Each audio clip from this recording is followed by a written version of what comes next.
Hello, everyone. Welcome to this PBS NewsHour special live coverage of the January 6th hearings held by the Select Committee of the House of Representatives to investigate last year's attack on the United States Capitol. I'm Amna Nawaz.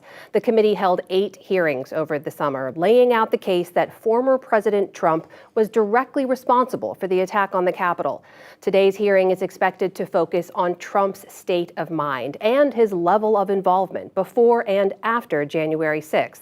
No witnesses are expected to testify live, although the committee is expected to show video clips from testimony gathered during closed-door sessions. We're seeing a live look at the hearing room right there, and as soon as the chairman, Benny Thompson, calls the committee to order, we will join the hearing live in progress. In the meantime, as we're waiting for folks to file in there, I'm joined here in the studio by Mary McCord, Director of the Institute for Constitutional Advocacy and Protection. She's a former Justice Department official as well. And Jamil Jaffer is also here, a law professor at George Mason University and former Associate Counsel to President George W. Bush. Welcome to you both. Thanks for being here. Thanks for having us. So we're going to wait, of course, for Chairman Thompson to begin that hearing and go live to the hearing room as soon as that happens. In the meantime, we mentioned 8 hearings previously. We know no live witnesses today, but Mary McCord, what are you looking for? Well, I'm interested to hear and see some of the new information that has been gleaned that supposedly will corroborate some of what we heard about Secret Service activity, particularly on January 6th, and interested in what additional evidence they've procured. We'll keep an eye on what they present. It looks as if the committee is about to gavel in. We'll go live now to the hearing room. Without objection, the chair is authorized to declare the committee in recess at any point. Pursuant to House Deposition Authority Regulation 10, the chair announces the committee's approval to release the deposition material presented during today's hearing. Good afternoon, and may God bless the United States of America. 4 months ago, this committee started to present our findings to you, the American people.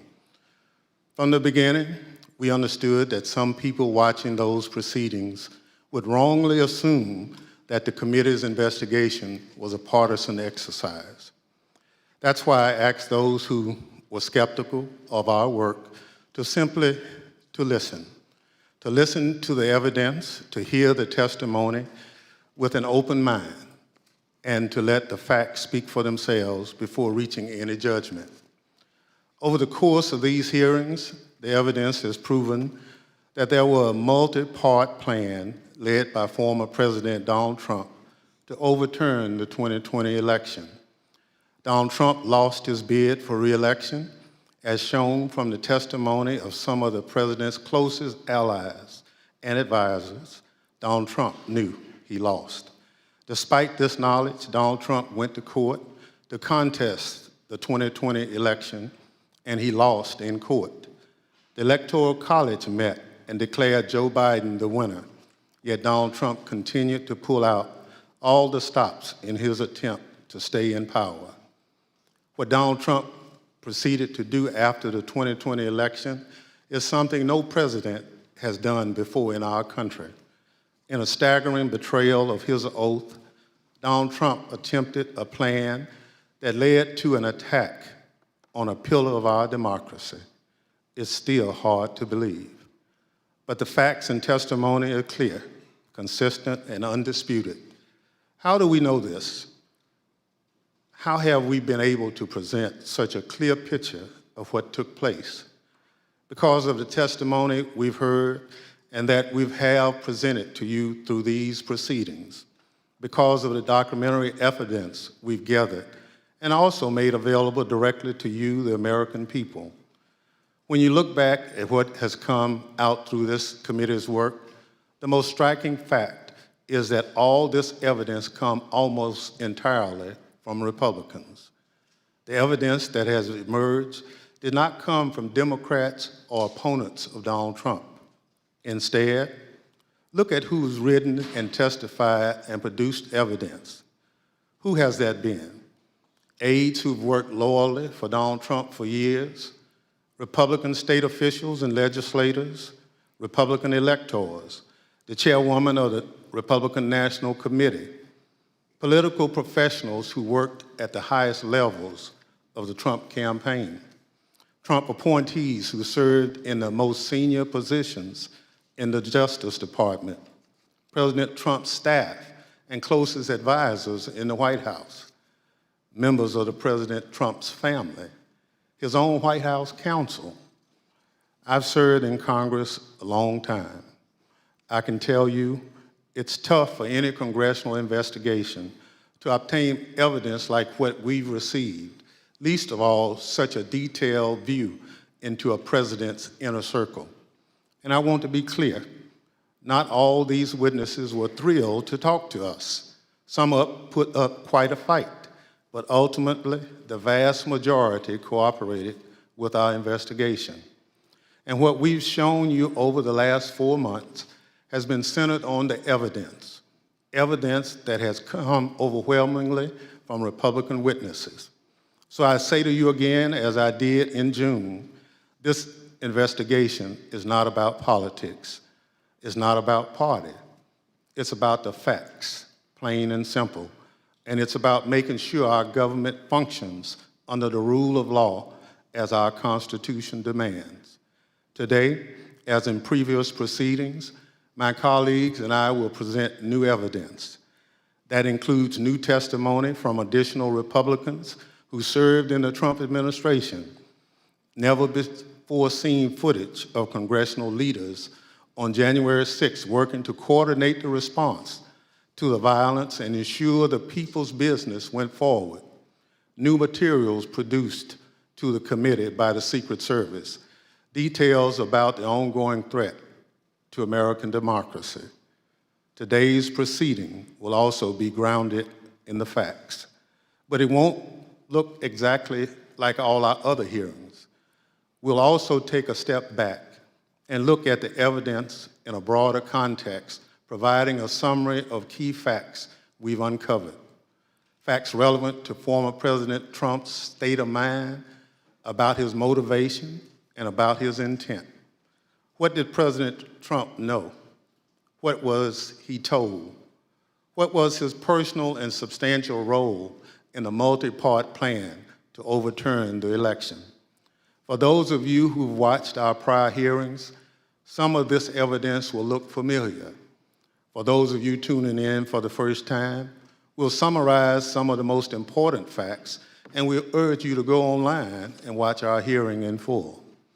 There's one more difference about today. Pursuant to the notice circulated prior to today's proceedings, we are convened today not as a hearing, but as a formal committee business meeting, so that in addition to presenting evidence, we can potentially hold a committee vote on further investigative action based upon that evidence. Before we get to that evidence, I'd recognize our distinguished Vice Chair, Ms. Cheney of Wyoming, for any opening statement she'd care to offer. Thank you very much, Mr. Chairman. Much has happened since our last public hearing on July 21st. As the chairman mentioned, we've received new and voluminous documentation from the Secret Service, which we continue to analyze. We've received new witness testimony, including about efforts to obstruct our investigation and conceal key facts. And according to public reporting, the Department of Justice has been very active in pursuing many of the issues identified in our prior hearings. Our committee may ultimately decide to make a series of criminal referrals to the Department of Justice, but we recognize that our role is not to make decisions regarding prosecution. The preamble to our Constitution recites among its purposes to, quote, establish justice. And our nation's judiciary and our U.S. Department of Justice have that responsibility. A key element of this committee's responsibility is to propose reforms to prevent January 6th from ever happening again.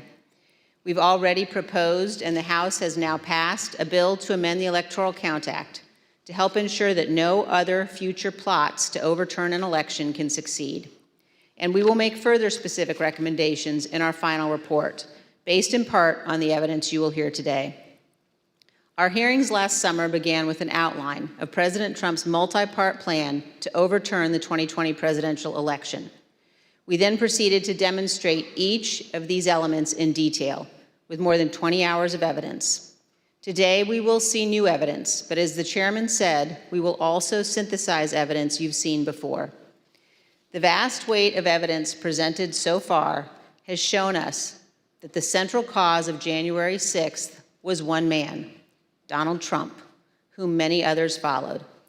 None of this would have happened without him. He was personally and substantially involved in all of it. Exactly how did one man cause all of this? Today, we will focus on President Trump's state of mind, his intent, his motivations, and how he spurred others to do his bidding, and how another January 6th could happen again if we do not take necessary action to prevent it. As you view our evidence today, I would suggest a focus on the following points. First, as you will see, President Trump had a premeditated plan to declare that the election was fraudulent and stolen before Election Day, before he knew the election results. He made his stolen election claims on election night against the advice of his campaign without any evidence in hand. Then, over the next 2 months, he sought to find those who would help him invent and spread lies about the widespread fraud. Many of those who stepped forward to help, including Rudy Giuliani, knew they never had real evidence sufficient to change the election results. And on the evening of January 5th, they admitted they were still trying to find that phantom evidence. Of course, as a result of making intentionally false claims of election fraud, Mr. Giuliani's license to practice law has now been suspended. Second, please recognize that President Donald Trump was in a unique position, better informed about the absence of widespread election fraud than almost any other American. President Trump's own campaign experts told him that there was no evidence to support his claims. His own Justice Department appointees investigated the election fraud claims and told him point blank they were false. In mid-December 2020, President Trump's senior advisors told him the time had come to concede the election. Donald Trump knew the courts had ruled against him. He had all of this information, but still he made the conscious choice to claim fraudulently that the election was stolen, to pressure state officials to change election results, to manufacture fake electoral slates, to attempt to corrupt our Department of Justice, to summon tens of thousands of supporters to Washington. Knowing that they were angry, knowing that some of them were armed, he sent them to the Capitol. Then, as the riot was underway, he incited his supporters to further violence by publicly condemning his vice president. And then he refused for hours to disband his rioting supporters and instruct them to leave the Capitol, even when he was begged repeatedly to do so. None of this is normal or acceptable or lawful in our republic.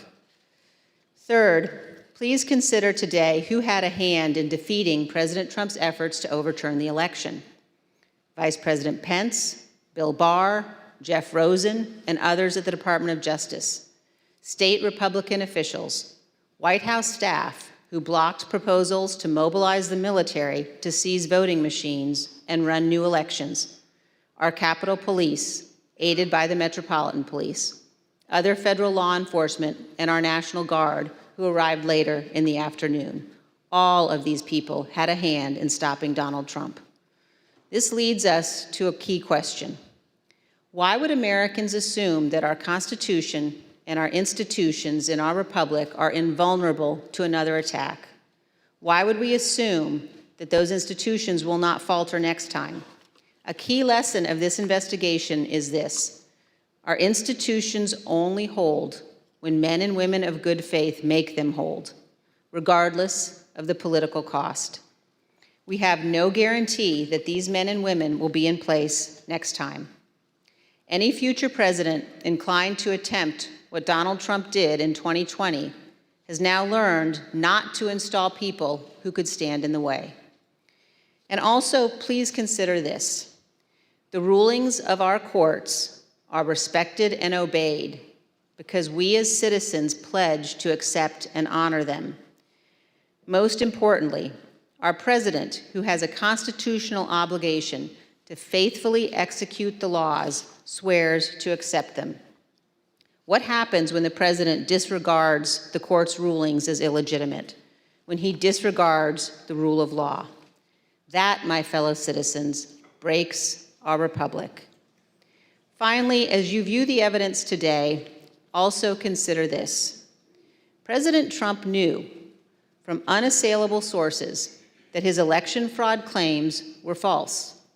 He admitted he had lost the election. He took actions consistent with that belief. Claims that President Trump actually thought the election was stolen are not supported by fact and are not a defense. There is no defense that Donald Trump was duped or irrational. No president can defy the rule of law and act this way in a constitutional republic, period. Mr. Chairman, our nation's federal judges are sworn to do impartial justice, to preserve our Constitution and preserve our Union. Dozens of these judges have been addressing January 6th cases, and many have given us plain, unmistakable warnings about the direction of our republic. Let me read from one judge's statement given at a recent sentencing hearing. Quote, "High-ranking members of Congress and state officials who know perfectly well the claim of fraud was and is untrue, and that the election was legitimate, are so afraid of losing their power they won't say so. It has to be crystal clear that it is not patriotism, it is not standing up for America, to stand up for one man who knows full well that he lost, instead of the Constitution he was trying to subvert." Mr. Chairman, the violence and lawlessness of January 6th was unjustifiable, but our nation cannot only punish the foot soldiers who stormed our Capitol. Those who planned to overturn our election and brought us to the point of violence must also be accountable. With every effort to excuse or justify the conduct of the former president, we chip away at the foundation of our republic. Indefensible conduct is defended, inexcusable conduct is excused. Without accountability, it all becomes normal and it will recur. So as we watch the evidence today, please consider where our nation is in its history.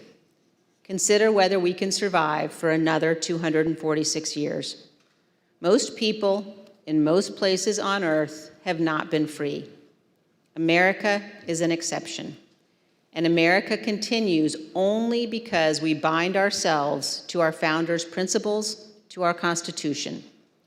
We recognize that some principles must be beyond politics, inviolate, and more important than any single American who has ever lived. Thank you, Mr. Chairman. I yield back. Without objections, the chair recognizes the gentlewoman from California, Ms. Lofgren, for an opening statement. Thank you, Mr. Chairman. Very shortly after the election, we began this meeting by returning to election night, November 3rd, 2020. As the chairman noted, we've previously presented testimony about how the election results were expected to come in that night. In certain states, ballots cast by mail before Election Day would be counted only after the polls closed that evening. That meant that election results would not be known for some time. Although President Trump's campaign manager, Bill Stepien, House Republican leader Kevin McCarthy, and Jared Kushner had advised Donald Trump to encourage mail-in voting by Republicans, President Trump did not do so. Yeah, I just remember generally, you had people arguing that we had a very, very robust get out the vote effort and that, mail-in ballots could be a good thing for us if we looked at it correctly. There was one meeting that was had in particular. I invited Kevin McCarthy to join the meeting, he being of like mind on the issue with me, in which we made our case for why we believed mail-in voting, not to be a bad thing for his campaign. But the president's mind was made up. So it was expected before the election that the initial counts in some states, in other words, those votes cast on election day, would be more heavily Republican, and this would create the false perception of a lead for President Trump, a so-called red mirage. But as the results of the absentee ballots that were later counted, there could be trends towards Vice President Biden as those mail-in ballots were counted. Now, on election night, Donald Trump's advisors specifically told him he didn't have a factual basis to declare victory. He should wait for the remaining ballots to be counted. Here is campaign manager Bill Stepien. It was far too early to be making any calls like that. Ballots were still being counted. Ballots were still going to be counted for days. And it was far too early to be making any proclamation like that. My recommendation was to say that votes were still being counted. It's too early to tell, too early to call the race. But President Trump did declare victory in the late hours of election night. Not only did he declare victory, he also called for the ongoing count of votes to just stop. Stopping the count would have violated both federal and state laws and also disenfranchised millions of voters who lawfully cast their vote. He called for that action anyway. Here's what he said. This is a fraud on the American public. This is an embarrassment to our country. We were getting ready to win this election. Frankly, we did win this election. We want all voting to stop. We now know more about President Trump's intention for election night. The evidence shows that his false victory speech was planned well in advance, before any votes had been counted. It was a premeditated plan by the president to declare victory no matter what the actual result was. He made a plan to stay in office before Election Day. Now, the vice president's staff was concerned with what Donald Trump might do on election night. They took steps to ensure that Mr. Pence would not echo a false victory announcement from President Trump. Here's what the Vice President's counsel, Greg Jacob, told us about his preparations with the Vice President's Chief of Staff, Mark Short. Mark had indicated to me that there was a possibility that there would be a declaration of victory within the White House that some might push for. And this is prior to the election results being known. And that he was trying to figure out a way of avoiding the vice president sort of being thrust into a position of needing to opine on that when he might not have sufficient information to do so. Now, following this conversation, Mr. Jacob drafted a memo to Mr. Short, which the Select Committee got from the National Archives. The memo was sent on November 3rd, Election Day, and advised it is essential that the Vice President not be perceived by the public as having decided questions concerning disputed electoral votes prior to the full development of all relevant facts. A few days before the election, Mr. Trump also consulted with one of his outside advisors, inside activist Tom Fitton, about the strategy for election night. The Select Committee got this pre-prepared statement from the National Archives.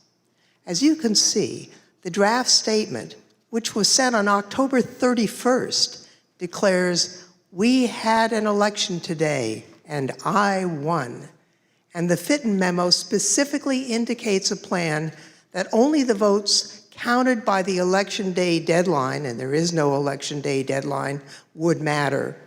Everyone knew that ballot counting would lawfully continue past election day. Claiming that the counting on election night must stop before millions of votes were counted was, as we now know, a key part of President Trump's premeditated plan. On election day, just after 5 p.m., Mr. Fitton indicated he'd spoken with the president about the statement.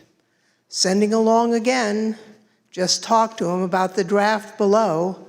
Again, this plan to declare victory was in place before any of the results had been determined. In the course of our investigation, we also interviewed Brad Parscale, President Trump's former campaign manager. He told us he understood that President Trump planned as early as July that he would say he won the election even if he lost. And just a few days before the election, Steve Bannon, a former Trump chief White House strategist and outside advisor to President Trump, spoke to a group of his associates from China and said this. And what Trump's going to do is just declare victory, right? He's going to declare victory. But that doesn't mean he's the winner. He's just going to say he's the winner. The Democrats, more of our people vote early that count. Theirs voted mail. And so they're going to have a natural disadvantage, and Trump's going to take advantage of it. That's our strategy. He's going to declare himself a winner. So when you wake up Wednesday morning, it's going to be a firestorm. Also, if Trump is losing by 10 or 11 o'clock at night, it's going to be even crazier. No, because he's going to sit right there and say they stole it. Agree. I'm directing the Attorney General to shut down all ballot places in all 50 states. It's going to be no. He's not going out easy. If Biden's winning, Trump is going to do some crazy shit. As you know, Mr. Bannon refused to testify in our investigation. He's been convicted of criminal contempt of Congress, and he's awaiting sentencing. But the evidence indicates that Mr. Bannon had advanced knowledge of Mr. Trump's intent to declare victory falsely on election night, but also that Mr. Bannon knew about Mr. Trump's planning for January 6th. Here's what Bannon said on January 5th. All hell is going to break loose tomorrow. It's all converging, and now we're on, as they say, the point of attack, right? The point of attack tomorrow. I'll tell you this. It's not going to happen like you think it's going to happen, okay? It's going to be quite extraordinarily different. And all I can say is strap in. You have made this happen, and tomorrow it's game day. So strap in. Let's get ready. Another close associate of Donald Trump apparently knew of Mr. Trump's intentions as well. Now, Roger Stone is a political operative with a reputation for dirty tricks. In November 2019, he was convicted of lying to Congress and other crimes and sentenced to more than 3 years in prison. He's also a longtime advisor to President Trump and was in communication with President Trump throughout 2020. Mr. Trump pardoned Roger Stone on December 23rd, 2020. Now, recently, the Select Committee got footage of Mr. Stone before and after the election from Danish filmmaker Christopher Gilbranson, pursuant to a subpoena. Right before the election, here's Roger Stone talking about what President Trump would do after the election. Let's just hope we're celebrating. I really do suspect it'll still be up in the air. But when that happens, the key thing to do is to claim victory. Possession is 9/10 of the law. No, we won. Fuck you. Sorry, over. We won. Yeah. You're wrong. Fuck you. ABC. I said, fuck the Lord, and let's get right to the violence. That's what I'm doing. It's no point. Time to start smashing pumpkins, if you know what I mean. Oh, yeah. The Select Committee called Mr. Stone as a witness, but he invoked his Fifth Amendment right against self-incrimination. Do you believe the violence on January 6th was justified? On the advice of counsel, I respectfully decline to answer your question on the basis of the Fifth Amendment. And Mr. Stone, did you have any role in planning for the violence on January 6th? Once again, I will assert my Fifth Amendment right to decline to answer your question. Although we don't yet have all the relevant records of Roger Stone's communications, even Stone's own social media posts acknowledge that he spoke with Donald Trump on December 27th as preparations for January 6th were underway. In this post, you can see how Roger Stone talked about his conversations with President Trump. He wrote, "I also told the president exactly how he can appoint a special counsel with full subpoena power to ensure those who are attempting to steal the 2020 election through voter fraud are charged and convicted, and to ensure Donald Trump continues as our president." As we know by now, the idea for a special counsel was not just an idle suggestion. It was something President Trump had actually tried to do earlier that month. We know that Roger Stone was at the Willard Hotel on January 5th and 6th, and we know from other witness testimony that President Trump asked his chief of staff, Mark Meadows, to speak with Roger Stone and General Michael Flynn that night. In addition to his connection to President Trump, Roger Stone maintained extensive direct connections to two groups responsible for violently attacking the Capitol, the Oath Keepers and the Proud Boys. Individuals from both of these organizations have been charged with the crime of seditious conspiracy. Now, what is seditious conspiracy? It is a conspiracy to use violent force against the United States, to oppose the lawful authority of the United States. Multiple associates of Roger Stone from both the Oath Keepers and the Proud Boys have been charged with this crime. Close associates of Roger Stone, including Joshua James, have pled guilty to this crime. We know that at least 7 Oath Keepers who have been criminally charged provided personal security for Roger Stone or were seen with him on January 6th or in the weeks leading up to January 6th. For example, Joshua James, the leader of the Alabama Oath Keepers, provided security for Roger Stone and was with him on January 5th. This is the picture of the two together on January 5th. James entered the Capitol on January 6th. He assaulted a police officer. Earlier this year, he pled guilty to seditious conspiracy and obstruction of Congress. Another example is the married couple, Kelly and Connie Meggs. Now, Kelly Meggs was the leader of the Florida chapter of the Oath Keepers.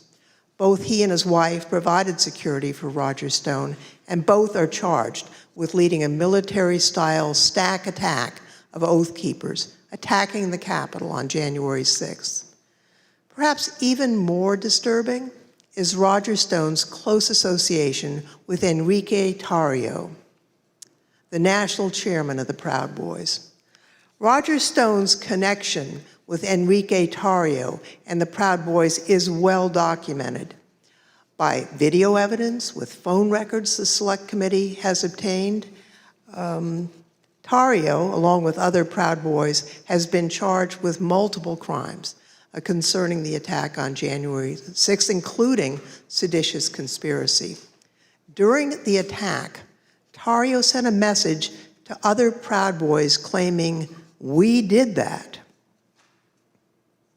He also visited the White House on December 12th. Later that day, he posted a disturbing video claiming credit for the attack. This video, posted on January 6th, was apparently created prior to the attack. This big lie, President Trump's effort to convince Americans that he had won the 2020 election, began before the election results even came in. It was intentional, it was premeditated, it was not based on election results or any evidence of actual fraud affecting the results or any actual problems with voting machines. It was a plan concocted in advance to convince his supporters that he won And the people who seemingly knew about that plan in advance would ultimately play a significant role in the events of January 6th. Mr. Chairman, I yield back. Gentlewoman yields back. The chair recognizes the gentleman from Illinois, Mr. Kinzinger, for an opening statement. Thank you, Mr. Chairman. Very shortly after the election, the Trump campaign recognized that they had likely lost the election, and they informed Donald Trump of that fact.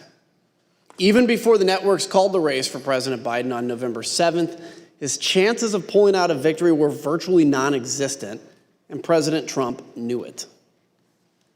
Do you know if anybody ever told the president that he had lost and that there wasn't a chance of him winning? I know that the president, when the networks called it, of course, he was informed about the network decision. That afternoon, at some point, myself and a handful of other folks went over and sat down with the president and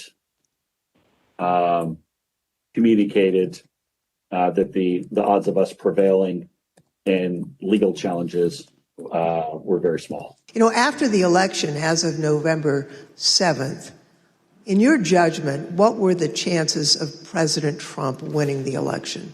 After that point? Yes. None. At times, President Trump acknowledged the reality of his loss. Although he publicly claimed that he had won the election, privately, he admitted that Joe Biden would take over as president. Here's a few examples of that. So we're in the Oval and there's a discussion going on. And the president says, I think it could have been Pompeo, but he says words to the effect of, yeah, we lost, we need to let that issue go to the next guy, meaning President Biden. I remember maybe a week after the election was called, I popped into the Oval just to give the president the headlines and see how he was doing. And he was looking at the TV and he said, "Can you believe I lost to this effing guy?" Mark raised it with me on the 18th. And so following that conversation, where the motorcade ride driving back to the White House, and I had said, does the president really think that he lost? And he said, a lot of times he'll tell me that he lost, but he wants to keep fighting it. And he thinks that there might be enough to overturn the election, but he pretty much has acknowledged that he's lost. Knowing that he had lost and that he had only weeks left in office, President Trump rushed to complete his unfinished business. One key example is this. President Trump issued an order for large-scale U.S. troop withdrawals. He disregarded concerns about the consequences for fragile governments on the front lines of the fight against ISIS and al-Qaeda terrorists. Knowing he was leaving office, he acted immediately and signed this order on November 11th, which would have required the immediate withdrawal of troops from Somalia and Afghanistan, all to be complete before the Biden inauguration on January 20th. As you watch these clips, recall that General Keith Kellogg was the National Security Advisor to the Vice President and had served as Chief of Staff to the National Security Council for President Trump. And General Milley was the chairman of the Joint Chiefs of Staff at the Pentagon. Are you familiar with a memo that the president reportedly signed on November 11th, 2020, ordering that troops be withdrawn from Afghanistan and Somalia? Yes. So I think you might have seen some things where there's a memo or something from Johnny McEntee to Douglas McGregor. It says, here's your task to get U.S. forces out of Somalia, get U.S. forces out of Afghanistan. When you first interviewed and met Colonel Douglas McGregor, is it fair to say you discussed this decision of withdrawing from Somalia and Afghanistan, correct? Yeah, I'm sure that was part of it, yeah. And that was the position that he was taking over there was senior advisor to the Secretary of Defense, is that correct? Yes. So on that same day, just so I'm clear, he responded back to you that they, meaning DOD leadership, was not going to take any of those steps without an order. Without a directive, yeah. I explained in language that should be in the order while I was in the meeting with McEntee. And this was my answer to him. I said, if you want this to happen, or the president wants this to happen, he's got to write an order. So you never wrote this down in any capacity? Well, I sketched on a piece of paper for him some key statements. The president directs. This is, what's the right word? Boilerplate language. Who within his office drafted the order? It was myself and one of my assistants. McEntee duly types it up, brings it in to the president. President signs it, and boom, it's over, faxed over, or emailed, scanned over to Caspito, delivers it to me. Was it by auto pen or was it the president himself signing it? It was the president. And who obtained that signature? I did. It is odd. It is non-standard. It is potentially dangerous. I personally thought it was militarily not feasible nor wise. And I proceeded to tell the PPO and proceeded to tell McGregor that if I ever saw anything like that, I would do something physical, because I thought what that was done was a tremendous disservice to the nation. And by the way, that was a very, very contested issue. There were people who did not agree with getting out of Afghanistan. I appreciate their concerns. An immediate departure that memo said would have been a catastrophic. It's the same thing what President Biden went through. It would have been a debacle. Keep in mind, the order was for an immediate withdrawal. It would have been catastrophic, and yet President Trump signed the order. These are the highly consequential actions of a president who knows his term will shortly end. At the same time that President Trump was acknowledging privately that he had lost the election, he was hearing that there was no evidence of fraud or irregularities sufficient to change the outcome. I remember a call with Mr. Meadows, where Mr. Meadows was asking me what I was finding and if I was finding anything. And I remember sharing with him that we weren't finding anything that would be sufficient to change the results in any of the key states. When was that conversation?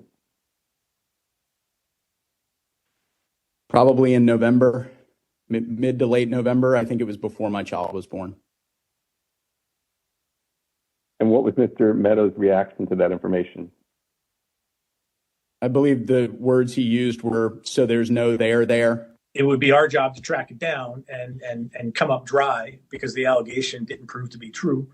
And we'd have to, relay the news that, that tip that someone told you about those votes or that fraud or, nothing came of it. That would be our job as the truth telling squad, and not a fun job to be it's an easier job to be telling the president about wild allegations. It's a harder job to be telling him on the back end that that wasn't true. What was generally discussed on that topic was whether the fraud, maladministration, abuse, or irregularities, if aggregated and read most favorably to the campaign, would that be outcome determinative? And I think everyone's assessment in the room, at least amongst the staff, Mark Short, myself, and Greg Jacob, was that it was not sufficient to be outcome determinative. Look, it's the right of any candidate to litigate genuine election disputes. Nobody argues that, but President Trump's litigation was completely unsuccessful. In our past hearings, we told you that the committee had identified a total of 62 election lawsuits filed by the Trump campaign and its allies between November 4th and January 6th of 2021. Those cases resulted in 61 losses and only a single victory, which did not affect the outcome for any candidate. The claims were not supported by any sufficient evidence of fraud or irregularities. In fact, they were baseless, as judges repeatedly recognized. In none of these 62 cases was President Trump able to establish any viable claims of election fraud sufficient to overturn the results of the election. In those hearings, we shared with you the words used by judges around the country in rejecting the Trump campaign's claims. It's strong language criticizing the lack of evidentiary support for the claims of election fraud in those lawsuits. For example, a federal appeals court in Pennsylvania wrote, quote, "Charges require specific allegations and proof. We have neither here." A federal judge in Wisconsin wrote, quote, "The court has allowed the former president the chance to make his case, and he has lost on the merits." Another judge in Michigan called the claims, quote, "nothing but speculation and conjecture that votes for President Trump were either destroyed, discarded, or switched to votes for Vice President Biden." A federal judge in Michigan sanctioned 9 attorneys, including Sidney Powell, for making frivolous allegations in an election fraud case, describing the case as a historic and profound abuse of the judicial process. Recently, a group of distinguished Republican election lawyers, former judges, and elected officials issued a report confirming the findings of the courts. In their report entitled "Lost, Not Stolen," these prominent Republicans analyzed each election challenge and concluded this: Donald Trump and his supporters failed to present evidence of fraud or inaccurate results significant enough to invalidate the results of the 2020 presidential election. On December 11th, Trump's allies lost a lawsuit in the U.S. Supreme Court that he regarded as his last chance at success in the courts. A newly obtained Secret Service message from that day shows how angry President Trump was about the outcome. Quote, "Just FYI, POTUS is pissed. Breaking news, Supreme Court denied his lawsuit. He is livid now." Cassidy Hutchison, an aide to Chief of Staff Mark Meadows, was present for that conversation and described it in this way. This is the day that the Supreme Court had rejected that case. Mr. Meadows and I were in the White House residence at a Christmas reception. And as we were walking back from the Christmas reception that evening, the president was walking out of the Oval Office, so we crossed paths in the Rose Garden colonnade. The president was fired up about the Supreme Court decision. And so I was standing next to Mr. Meadows, but I stepped back, so I was probably 2-3 feet catty corner from him, diagonal from him. The president's just raging about the decision and how it's wrong and why didn't we make more calls, and just his typical anger outburst at this decision. And the president said he had said something to the effect of, "I don't want people to know we lost, Mark. This is embarrassing. Figure it out. We need to figure it out. I don't want people to know that we lost." Our country is a country of laws where every person, including the president, must follow the law and respect the judgment of our courts. President Trump's closest advisors held that view both then and now. Well, do you believe the president should abide by the rulings of the courts? Oh, yes. We should all comply with the law at all times to the best of our ability, every one of us. So once the courts had ruled and the Electoral College had met, the election was over in your view? Yes, I think I've said previously that when the vice president made the certification and the litigation was complete, it was complete. When the Electoral College met on the 14th? Yes, that's December 14th. Is that right? I think that's the right date. Yes.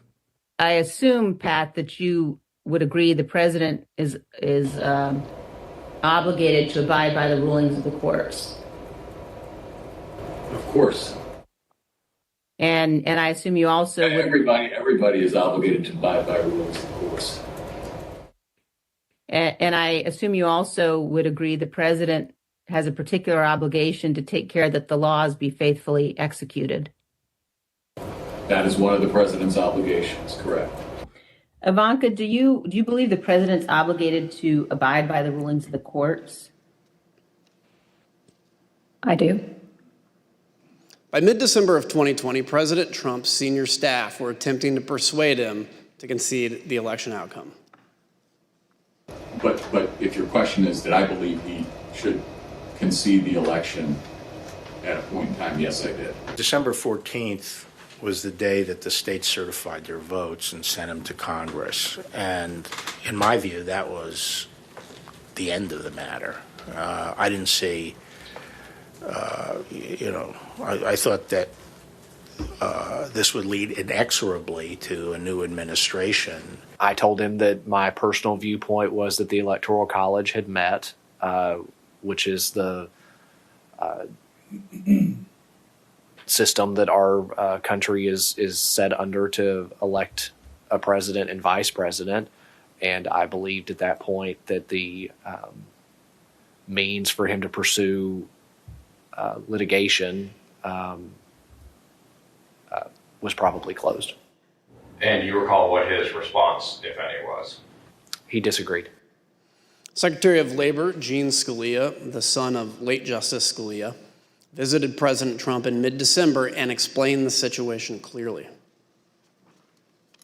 And so I had to put a call into the president. I might have called on the 13th. We spoke, I believe, on the 14th, in which I conveyed to him that I thought that it was time for him to acknowledge that President Biden had prevailed in the election.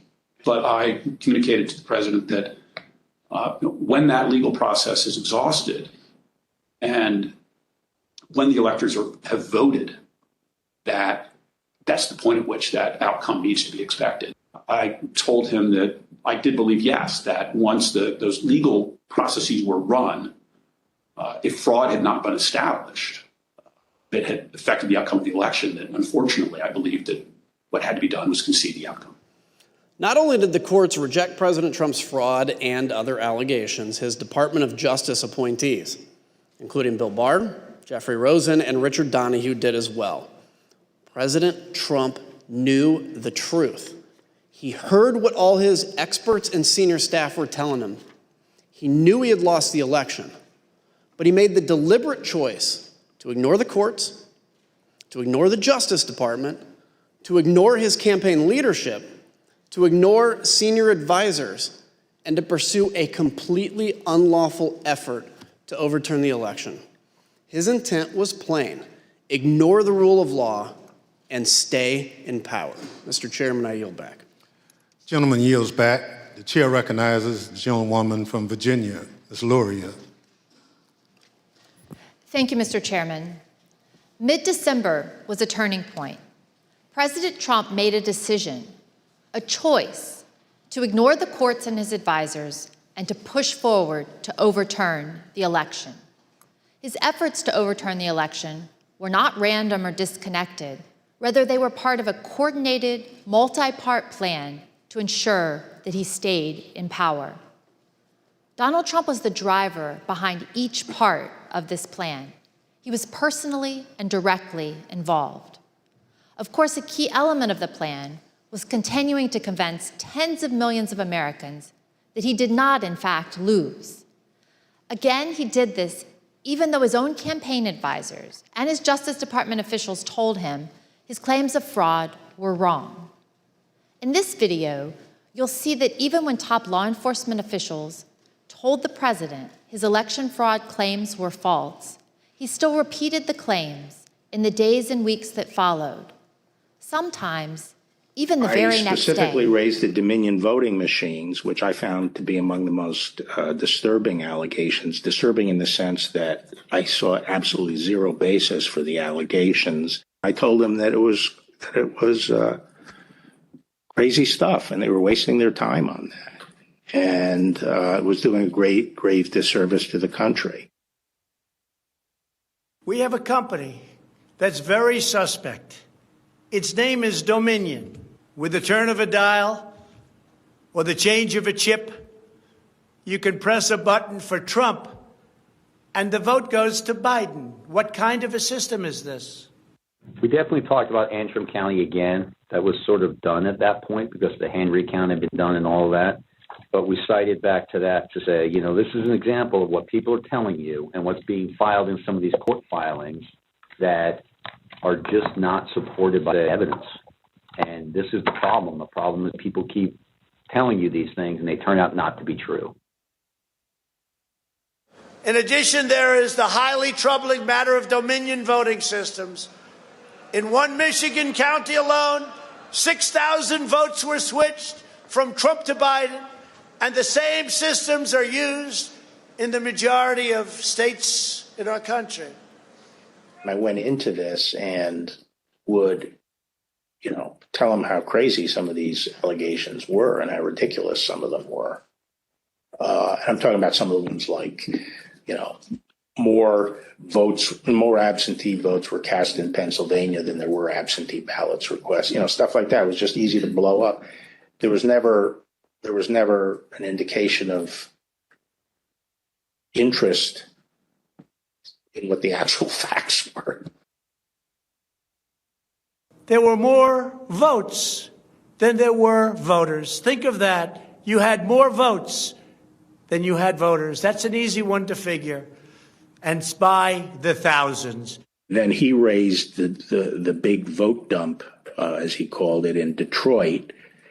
And that, he said people saw boxes coming into the counting station at all hours of the morning. And I said, Mr. President, there are 630 precincts in Detroit, and unlike elsewhere in the state, they centralized the counting process, so they're not counted in each precinct. They're moved to counting stations. And so the normal process would involve boxes coming in at all different hours. This is Michigan. At 6:31 in the morning, a vote dump of 149,772 votes came in unexpectedly. With regard to Georgia, we looked at the tape, we interviewed the witnesses. There is no suitcase. The president kept fixating on this suitcase that supposedly had fraudulent ballots and that the suitcase was rolled out from under the table. And I said, no, sir, there is no suitcase. You can watch that video over and over. There is no suitcase. There is a wheeled bin where they carry the ballots, and that's just how they move ballots around that facility. There's nothing suspicious about that at all. Election officials pull boxes, Democrats, and suitcases of ballots out from under a table. You all saw it on television. Totally fraudulent. This happened over and over again, and our committee's report will document it. Purposeful lies made in public directly at odds with what Donald Trump knew from unassailable sources, the Justice Department's own investigations and his own campaign. Donald Trump maliciously repeated this nonsense to a wide audience over and over again. His intent was to deceive. President Trump's plan also involved trying to coerce government officials to change the election outcome in the states he lost. He personally reached out to numerous state officials and pressured them to take unlawful steps to alter the election results in those states. These actions, taken directly by the president himself, made it clear what his intentions were: to prevent the orderly transfer of power. We all recall, for example, President Trump's tape-recorded call with Georgia Secretary of State Brad Raffensperger. At the time this call occurred, President Trump had already been told repeatedly by the U.S. Justice Department, by his campaign, and by his advisors that his allegations of fraud in Georgia were false. So, look, all I want to do is this. I just want to find 11,780 votes, which is one more than we have, because we won the state. Look, we need only 11,000 votes. We have far more than that as it stands now. We'll have more and more. So what are we going to do here, folks? I only need 11,000 votes. Fellas, I need 11,000 votes. Give me a break. I just want to find 11,780 votes. That's an extraordinary demand by the president, especially since he already knew from the Justice Department there was no genuine basis for this request. No one could think it would be legal for the Secretary of State to simply find the votes the president needed in order to win. Secretary Raffensperger told the president the truth, that he lost the election in Georgia. But But President Trump did not accept that answer. Instead, he suggested that Secretary Raffensperger himself might be prosecuted. That's a criminal offense. And you can't let that happen. That's a big risk to you and to Ryan, your lawyer. That's a big risk. We know that President Trump's White House advisors reacted negatively. Immediately after the call, Cassidy Hutchinson had a conversation with Chief of Staff Mark Meadows. I remember looking at Mark and I said, Mark, he can't possibly think we're going to pull this off. Like, that call was crazy. And he looked at me and just started shaking his head and he was like, no, Cass, he knows it's over. He knows he lost, but we're going to keep trying. There's some good options out there still. We're going to keep trying. This call and other related activity is now the focus of an ongoing criminal investigation in Fulton County, Georgia. And Georgia is not the only state where President Trump tried to pressure state officials to change the results. He also attempted to pressure state officials in Arizona, Pennsylvania, and Michigan to change the results in those states as well. While President Trump was pressuring state officials, he was also trying to use the Department of Justice to change the election result. His top officials told him that there was no evidence to support his claims of fraud, but he didn't care. As he told them, just say the election was corrupt and leave the rest to me and the Republican congressmen. When these officials would not do what he said, President Trump embarked in an effort to install Jeff Clark as acting attorney general, solely because he would do what others in the department would not do. We know that Trump was doing so for a specific purpose, so Clark could corruptly employ the Justice Department's authority to help persuade the states to flip electoral votes. For example, when Richard Donahue and Jeff Rosen, both appointed by President Trump, learned of Mr. Clark's proposal, here's why they said they forcefully rejected it. And I recall toward the end saying, what you're proposing is nothing less than the United States Justice Department meddling in the outcome of a presidential election. But more importantly, this was not based on fact. This was actually contrary to the facts as developed by department investigations over the last several weeks and months. So I responded to that, and for the department to insert itself into the political process this way, I think would have had grave consequences for the country. It may very well have spiraled us into a constitutional crisis. We know from our investigation that President Trump offered Jeff Clark the position of acting attorney general, and that Jeff Clark had decided to accept it. The only reason this ultimately did not happen is that the White House counsel and a number of Justice Department officials confronted the president in the Oval Office and threatened mass resignations. And then, and I said something to the effect of, you're going to have a huge personnel blowout within hours because you're going to have all kinds of problems with resignations and other issues. And that's not going to be in anyone's interest. The president ultimately relented only because the entire leadership of the Department of Justice, as well as his White House counsel, threatened to resign. Mr. Chairman, I yield back. Gentlewoman yields back. The chair recognizes the gentlewoman from Florida, Mrs. Murphy, for an opening statement. Thank you, Mr. Chairman. President Trump's efforts to unlawfully overturn the results of the 2020 election were not limited to the big lie and pressuring state officials and the Department of Justice officials. Another key part of the president's effort was a scheme to assemble fake electors to cast false electoral votes in the states that President Trump lost. This was something done not only with the president's knowledge, but also with his direct participation. Ronna McDaniel, chair of the Republican National Committee, testified before this committee that President Trump and his attorney, Dr. John Eastman, called her and asked her to arrange for the fake electors to meet and rehearse the process of casting their fake votes. When I received the call, again, I don't remember the exact date. It was from the White House switchboard, and it was President Trump who had contacted me. And did President Trump have anyone else on the line with him? He introduced me to a gentleman named Jan 6th. So I vaguely remember him mentioning that he was a professor, and then essentially he turned the call over to Mr. 6th, who then proceeded to talk about the importance of the RNC helping the campaign gather these contingent electors in case any of the legal challenges that were ongoing changed the result of any of the states. These fake electors were ultimately part of the president's plan to replace genuine Biden electors with Trump electors on January 6th.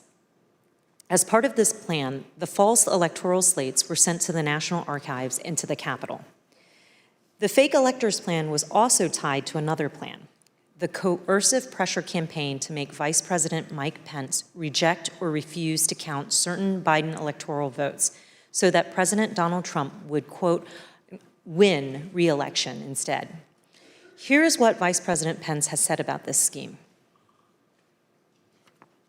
President Trump said I had the right to overturn the election. But President Trump is wrong. I had no right to overturn the election. The presidency belongs to the American people and the American people alone. And frankly, there is no idea more un-American than the notion that any one person could choose the American president. Make no mistake, President Trump knew that what he was demanding Vice President Pence do was illegal. He was informed of this repeatedly, and specifically on January 4th.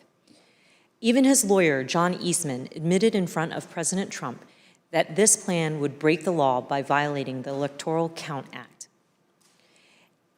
Did Jan 6th ever admit, as far as you know, in front of the president, that his proposal would violate the Electoral Count Act?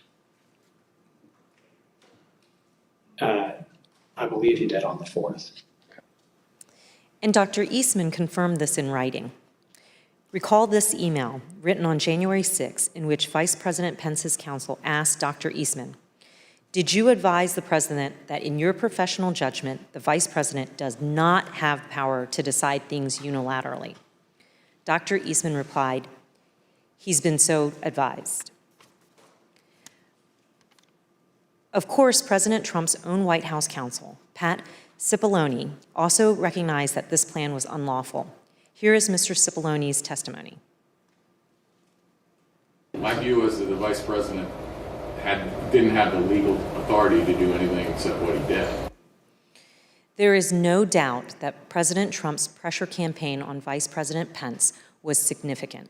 On the morning of January 6, President Trump called the vice president from the Oval Office and demanded that he overturn the results of the election. Numerous witnesses told the Select Committee about the invective that President Trump leveled at his own vice president. Something to the effect, the wording's wrong.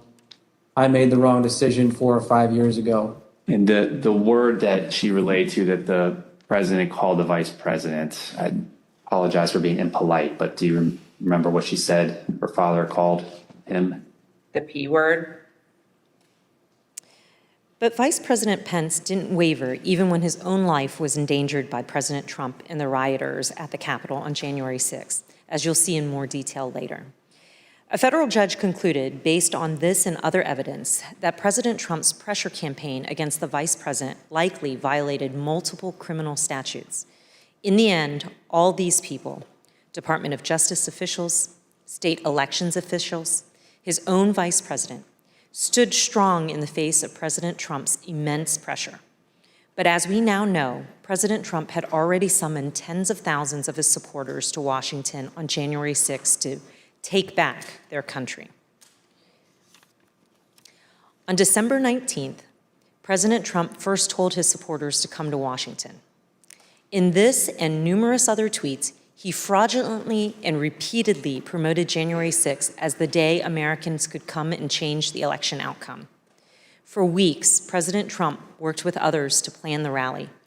intending all along that he would send an assembled crowd of angry supporters to the Capitol after his speech on the ellipse on January 6th. We obtained a text message that one rally organizer sent on January 4th.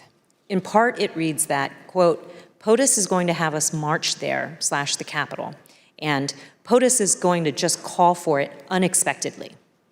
Again, each of these examples, the big lie, the pressure campaigns against state officials, the pressure campaign against the Department of Justice and his vice president, the fake electors, summoning the mob, all of this demonstrates President Trump's personal and substantial role in the plot to overturn the election.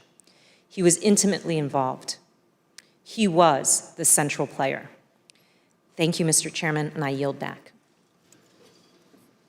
Gentlewoman yields back. The chair recognizes the gentleman from California, Mr. Schiff, for an opening statement. Thank you, Mr. Chairman. In our past hearings, you have seen direct evidence that President Trump sent a crowd of his supporters to the Capitol on January 6th, knowing they were armed and angry. This was the last, most desperate and dangerous prong of his plan to disrupt the joint session and prevent the orderly transition of power. On the morning of the 6th, the Secret Service was at the ellipse, screening the members of the crowd as they entered the rally site. And they noticed something significant about the crowd. Tens of thousands of people were outside the rally site, but did not want to go through the magnetometers, the metal detectors that were used to screen for dangerous weapons. Since our last hearings, the Select Committee has received greater cooperation from the Secret Service. Nevertheless, Secret Service text messages from this period were erased in the days and months following the attack on the Capitol, even though documents and materials related to January 6th had already been requested by the Department of Justice and Congress.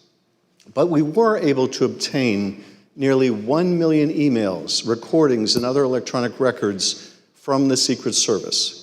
Over the month of August, the Select Committee began its review of hundreds of thousands of pages and multiple hours of that material, providing substantial new evidence about what happened on January 6th and the days leading up to it. That review continues. What you're about to hear is just a sample of the new and relevant evidence that we have received. Mounting evidence before January 6th predicted violence, and not just violence generally, but violence directed at the Capitol. Intelligence about this risk was directly available to the U.S. Secret Service and others in the White House in advance of the ellipse speech, in advance of the march to the Capitol. The committee has shown evidence that President Trump was aware of the risk of violence. The FBI, U.S. Capitol Police, Metropolitan Police, and other agencies all gathered and disseminated intelligence suggesting the possibility of violence at the Capitol prior to the riot. We're now going to show you just a sample of the evidence we have received. Days before January 6th, the President's senior advisors at the Department of Justice and FBI, for example, received an intelligence summary that included material indicating that certain people traveling to Washington were making plans to attack the Capitol. This summary noted online calls to occupy federal buildings, rhetoric about invading the Capitol building, and plans to arm themselves and to engage in political violence at the event. Other agencies were also hearing predictions suggesting possible violence at the Capitol. On a call with President Trump's White House National Security Staff in early January 2021, Deputy Secretary of Defense David Norquist had warned about the potential that the Capitol would be the target of the attack. Here's General Mark Milley, who was also present for this call, describing Deputy Secretary Norquist's warning. So during these calls, I only remember it in hindsight because he was almost like clairvoyant. Norquist says during one of these calls, the greatest threat is a direct assault on the Capitol. I'll never forget it.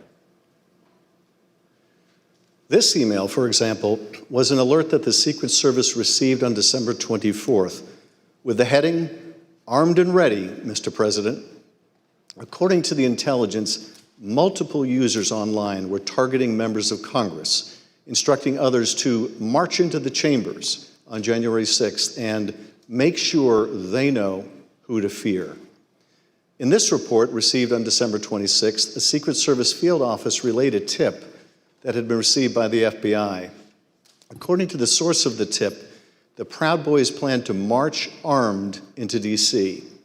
They think that they will have a large enough group to march into D.C. armed, the source reported, and will outnumber the police so they can't be stopped. The source went on to say, their plan is to literally kill people. Please take this tip seriously and investigate further. The source also made clear that the Proud Boys had detailed their plans on multiple websites, like the Donald.win. Let's pause here. The Secret Service had advance information more than 10 days beforehand regarding the Proud Boys planning for January 6th. We know now, of course, that the Proud Boys and others did lead the assault on our Capitol building. On December 31st, agents circulated intelligence reports that President Trump's supporters have proposed a movement to occupy Capitol Hill. In particular, they flagged spikes in violent hashtags like "We Are the Storm," 1776 Rebel, and Occupy Capitals. On January 5th, a Secret Service open source unit flagged a social media account on the Donald.win that threatened to bring a sniper rifle to a rally on January 6th. The user also posted a picture of a handgun and rifle with the caption, "Sunday Gun Day, providing Overwatch January 6th will be wild." Later, on the evening of January 5th, the Secret Service learned during an FBI briefing that right-wing groups were establishing armed QRFs, or quick reaction forces, readying to deploy for January 6th. Groups like the Oath Keepers were standing by at the ready should POTUS request assistance. By invoking the Insurrection Act, agents were informed. As we all know now, the Oath Keepers did play a specific role on January 6th and had stashed weapons in Virginia for further violence that evening. Also on that day, the Secret Service was readying its security precautions for the president's speech at the Ellipse the next day. A Secret Service deputy chief instructed agents to add certain objects to the list of items that would be prohibited at the rally site, including ballistic vests, tactical vests, armored or not, and ballistic helmets. By the morning of January 6th, it was clear that the Secret Service anticipated violence. It felt like the calm before the storm, one agent predicted in a Protective Intelligence Division chat group. Another remarked how agents were watching the crazies on live stream. By 9:09 that morning, the Secret Service could also see that many rally-goers were assembled outside the security perimeter. One agent emailed, possibly because they have stuff that couldn't come through, would probably be an issue with this crowd. Just a thought. By 9:30 that morning, agents reported more than 25,000 people outside the rally site. An hour later, the Secret Service reported that the crowd was on the mall watching, but not in line. The head of the President's Secret Service Protective Detail, Robert Engel, was specifically aware of the large crowds outside the magnetometers. He passed that information along to Tony Ornato, who worked for Mark Meadows in the Chief of Staff's office. The documents we obtained from the Secret Service make clear that the crowd outside the magnetometers was armed and the agents knew it. Take a look at what they were seeing and hearing on the ground. One report from the rally site at 7:58 a.m. said, some members of the crowd are wearing ballistic helmets, body armor, carrying radio equipment, and military-grade backpacks. Another, from 9:30 a.m., said that there were possibly OC spray, meaning pepper spray, and or plastic riot shields. At 11:23 a.m., agents also reported possible armed individuals, one with a Glock, one with a rifle. Over the next hour, agents reported Possible man with a gun reported. Confirmed pistol on hip located in a tree. And one detained at 14th and I Street Northwest. Individual had an assault rifle on his person. Minutes before President Trump began his speech, members of the Federal Protective Service, an agency tasked with protecting federal buildings, were alerted about an arrest of a protester with a gun on his waistband. And during the speech, the weapons-related arrests continued. At 12:13 p.m., United States Park Police arrested a man with a rifle in front of the World War II memorial. These agents remarked on the number of weapons that had been seized that day, speculating that the situation could get worse. With so many weapons found so far, you wonder how many are unknown, one agent wrote at 12:36 p.m. Could be sporty after dark. At 12:47 p.m., another agent responded, no doubt. The people at the Ellipse said they are moving to the Capitol after the POTUS speech. As the documents we received make clear, the Secret Service was aware of weapons possessed by those gathered at rallies in D.C. as early as the evening before. Take this document, for instance, which details multiple arrests in the crowds demonstrating on January 5th. Those arrests were for weapons offenses, handguns, high-capacity feeding devices, ammunition. What the Secret Service saw on the 6th was entirely consistent with the violent rhetoric circulating in the days before the joint session on pro-Trump websites, at times amplified by the president's own advisors.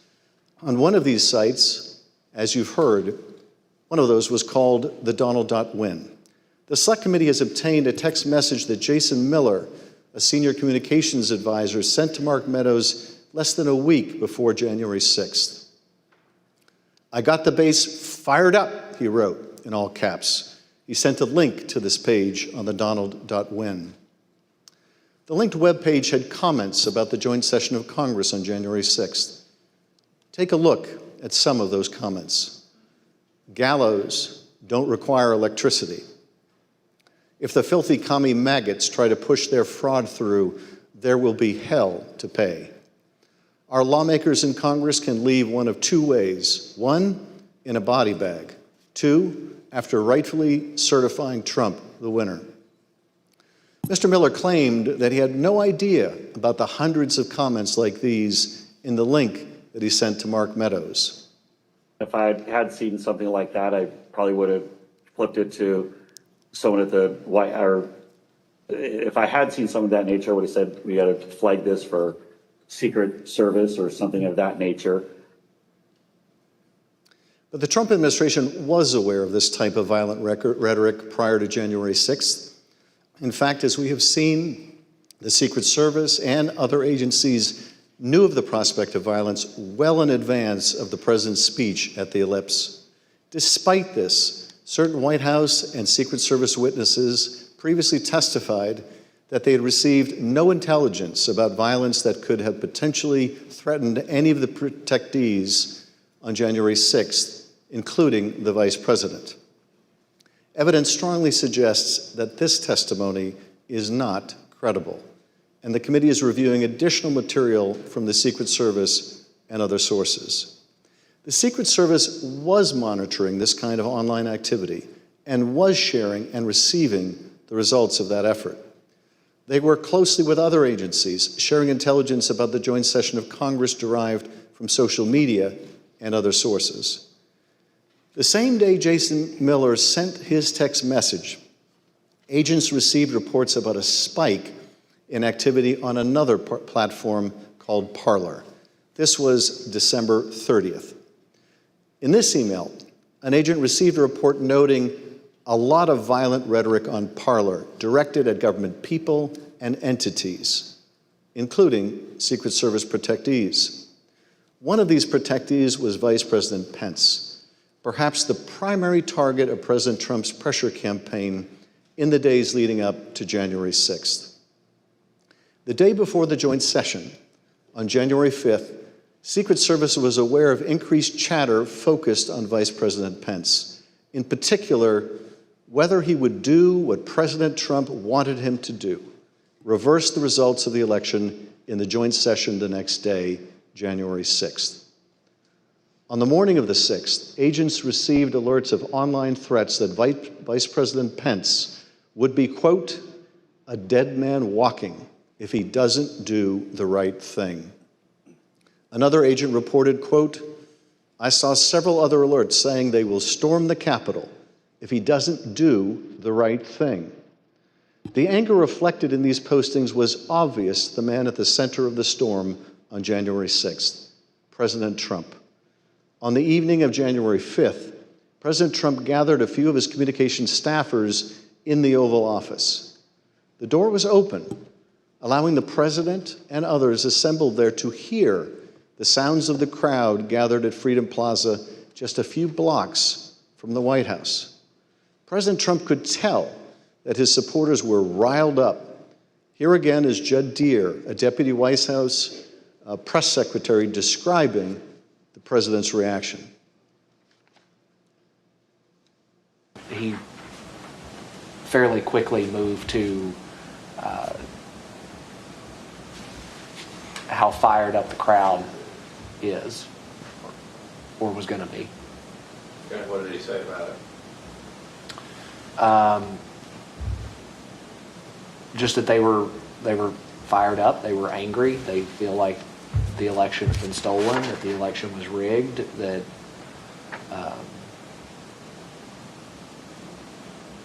we went on and on about that for a little bit. Yes, the president knew the crowd was angry because he had stoked that anger.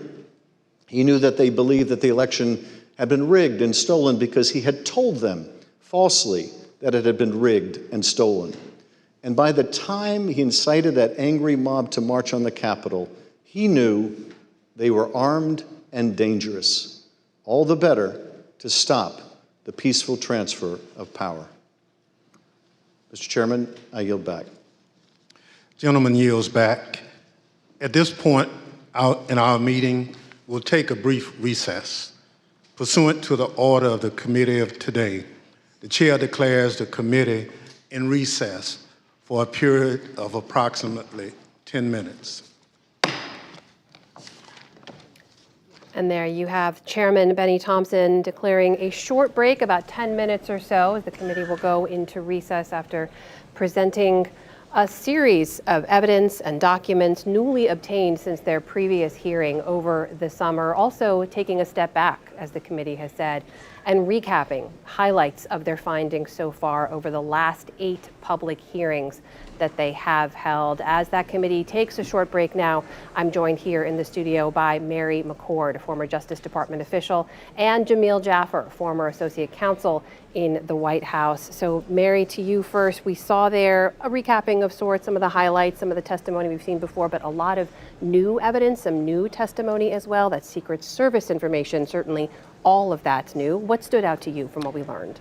Two things stood out to me. The new information that the Secret Service was very well aware of the violence that had been being planned and circulated online. I mean, that's consistent with what many of us outside of the government were seeing, working with researchers, but aware too of, guns, weapons, high capacity loaders, ammunition, and that this is something, that has to really call into question the lack of preparation, the lack of potentially sharing some of this with those who could have better protected the Capitol. The other thing that really stood out to me is the new, I believe this is new, the new footage of Roger Stone the day before the election, talking about, F the voting, let's get right to the violence. So violence was not a new thing, and it wasn't conjured just by extremists in their online milieu. It was conjured much earlier that, including by Trump's surrogates like Roger Stone, and really by Trump himself. Jamil, the specificity in some of the intelligence reports and the source material making its way to the Secret Service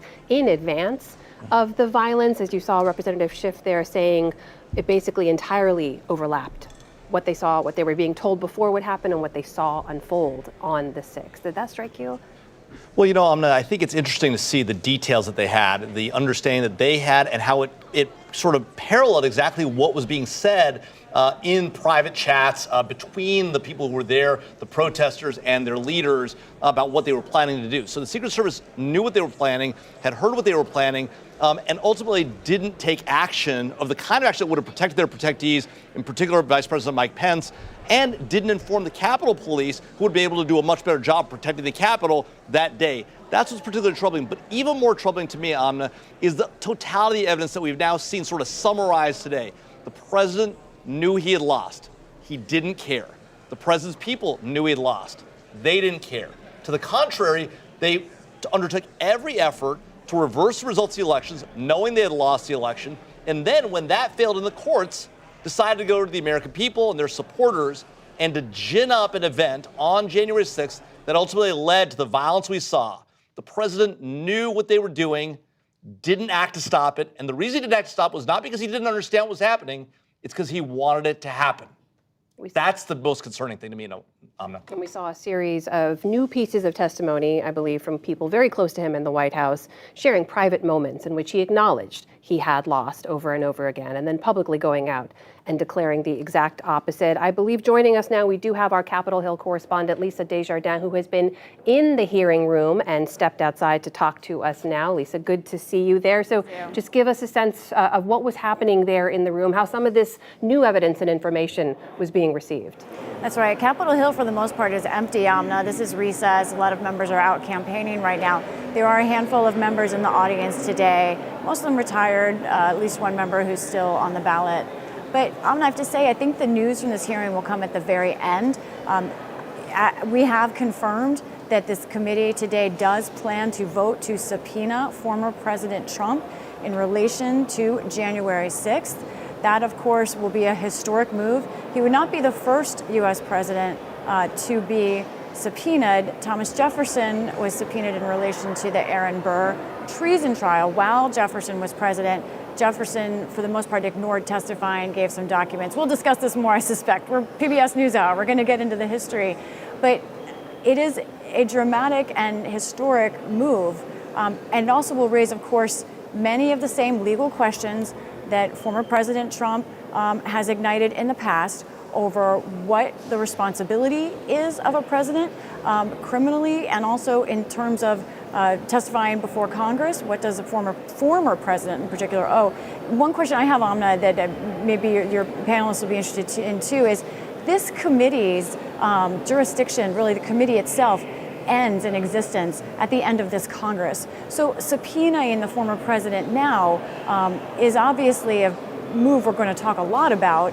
It's something they've thought about, but this committee itself doesn't have a long time to pursue that in court. So we're going to be talking a lot. I'm going to talk to more people about what this means, how it works, but that is something that we now can report we expect to happen today, former President Trump being subpoenaed by this congressional committee. Mary McCord, I saw you nodding as Lisa was sharing her reporting there. What do you make of that, the decision? We heard Benny Thompson say at the very beginning, this is not a hearing. Mm-hmm. We are calling this a formal committee business meeting. Mm-hmm. We now know, it seems as if because they will be holding or calling for that vote. What's the impact of that?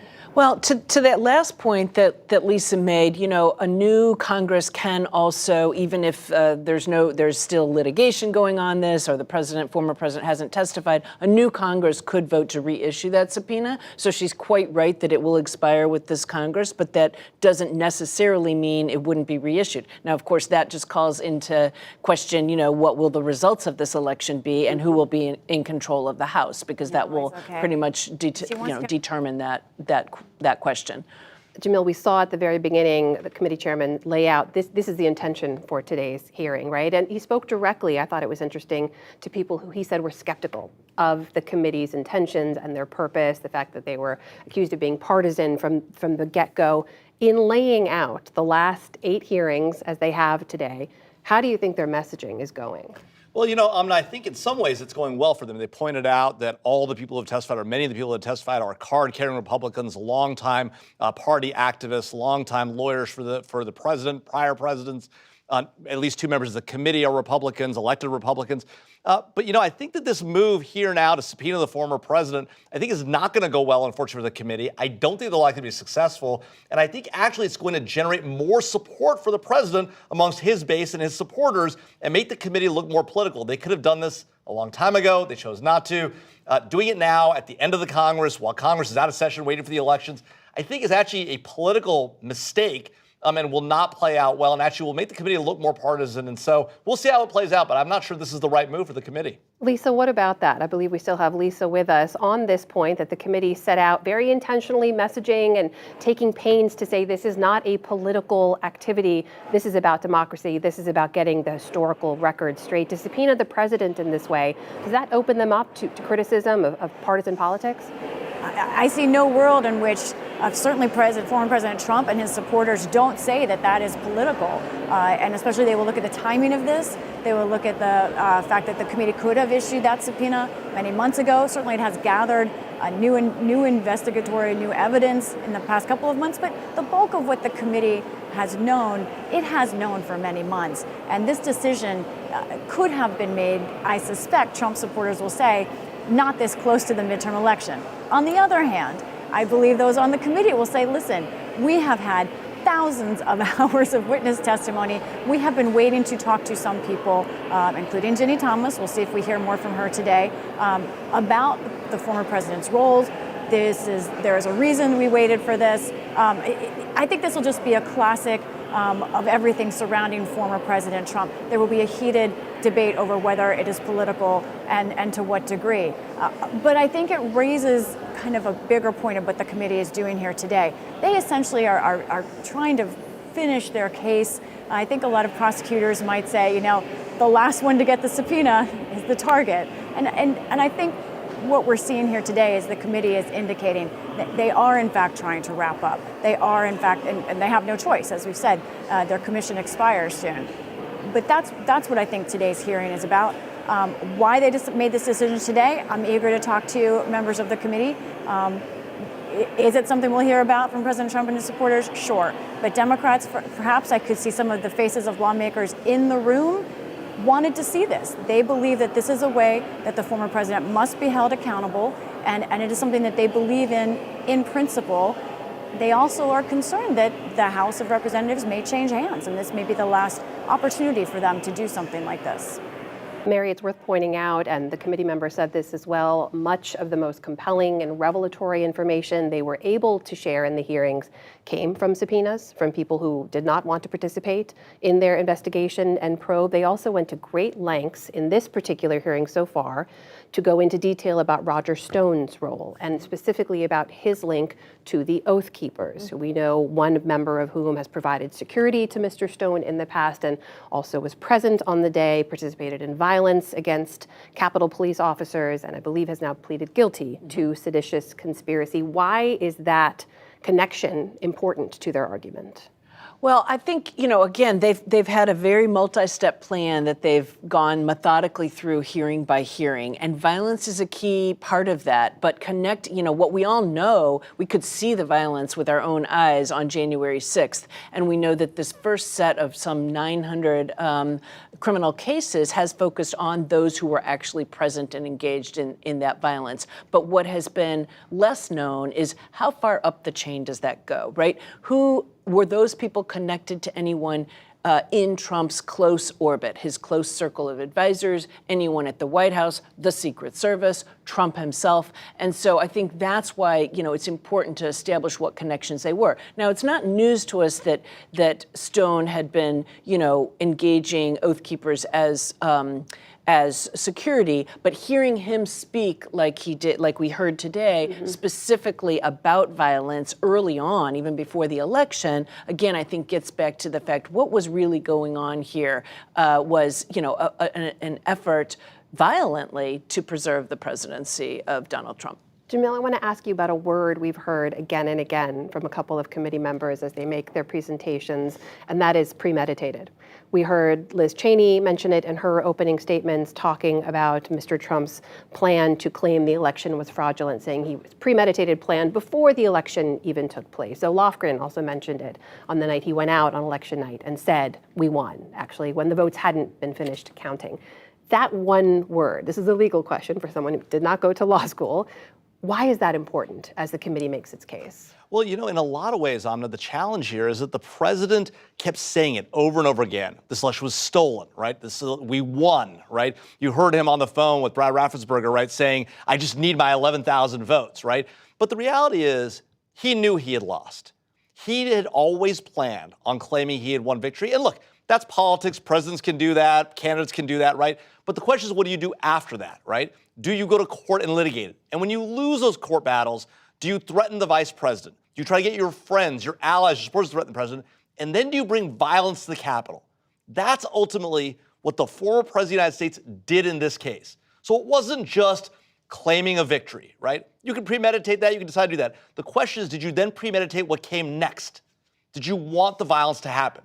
And now, having seen what Cassidy Hutchinson said the president knew on the day of January 6th, before he spoke to the crowd, he knew they were armed. He knew they were not coming through the magnetometers because they were armed and they were worried they would get stopped. He said, let them in. They're not here to hurt me. And then he calls on them to go to the Capitol. What did he think was going to happen? It wasn't a mistake that they were armed or headed to the Capitol. It was what he wanted, and that's the fundamental problem. Mary, there is the question of accountability that we keep coming back to again and again. We heard Vice Chair Liz Cheney mention at the very beginning that you cannot simply hold who she called the foot soldiers of the violence on January 6th accountable in some way. If you're a Department of Justice official, and we've heard Attorney General Merrick Garland say prosecutors are watching the hearings, what are you thinking from what we've learned so far? Where can this lead? Well, I mean, I hope they've been thinking ever since January 6th about, following the facts and evidence where they lead. And as we've discussed in previous occasions, it was one thing to start with those foot soldiers, but then you work your way up. And we know the department has been looking into the fraudulent elector scheme, for example. They don't always publicly tell us what they're investigating, but the Deputy Attorney General, Lisa Monaco, has made that clear, and that's been going on for some time now. We know from these committee hearings and other evidence that's come out through journalism reporting that, that scheme was really a critical part of what ultimately led to the violence and the attack on the Capitol, because that scheme provided this false narrative along with the false claims of election fraud, but that provided something for the rioters, the attackers, the insurrectionists to base their actions on, to in their heads justify it and try to make excuses and try, frankly, I think to, affect potential legal outcomes for themselves by saying, here's what, we thought, here's what we believed. And there were slates of electors that could have been counted and that Pence should have counted, and he didn't. Therefore, this was an effort by those, including Vice President Pence, to deny the election to Donald Trump. So we had to take action. So I think these are all things that the department has been looking at. As you know, Merrick Garland, back, I think, on the anniversary of January 6th, made the point, we will continue investigating at any level. Mm-hmm. I do think it is important to note, though, that Liz Cheney did make clear it's not this committee's role to do a criminal investigation. They can make criminal referrals. Mm-hmm. The role of the Department of Justice and the judiciary is to engage in the dispensing of criminal law. And so this committee, she mentioned reforms, and some of those are taking place, and other things that the committee and and the legislature can do. And it looks as if the committee is filing back into that hearing room right now. We're going to join the committee live in progress now as the hearing continues. The January 6th committee presenting their findings today.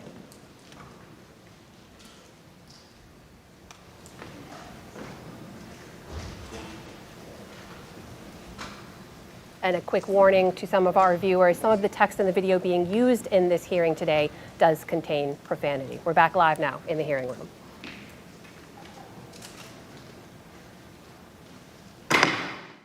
Chair recognizes the gentleman from California, Mr. Aguilar, for an opening statement.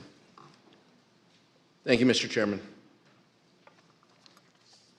On the morning of January 6th, President Trump knew that the crowd was angry. He knew that they were armed and dangerous, and he knew that they were going to the Capitol. It's important to understand the lengths the president was willing to go to physically be at the Capitol because it was part of his strategy to disrupt Congress and to stay in power. As the time for the Ellipse rally approached, an email was circulated among intelligence officials, including Secret Service intelligence official, attaching communications among rallygoers that specifically contemplated violence. Trump has given us marching orders. One post on the Donald.win wrote, basically, if you're east of the Mississippi, you can and should be there. Advance on the Capitol. Keep your guns hidden, don't fuck around, full kits, 180 rounds minimum for main rifle, another 50 for sidearm per person.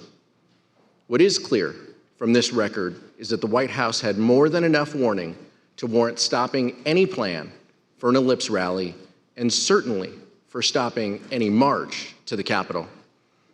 And as evidence from our prior hearings has suggested, the president was aware of this information.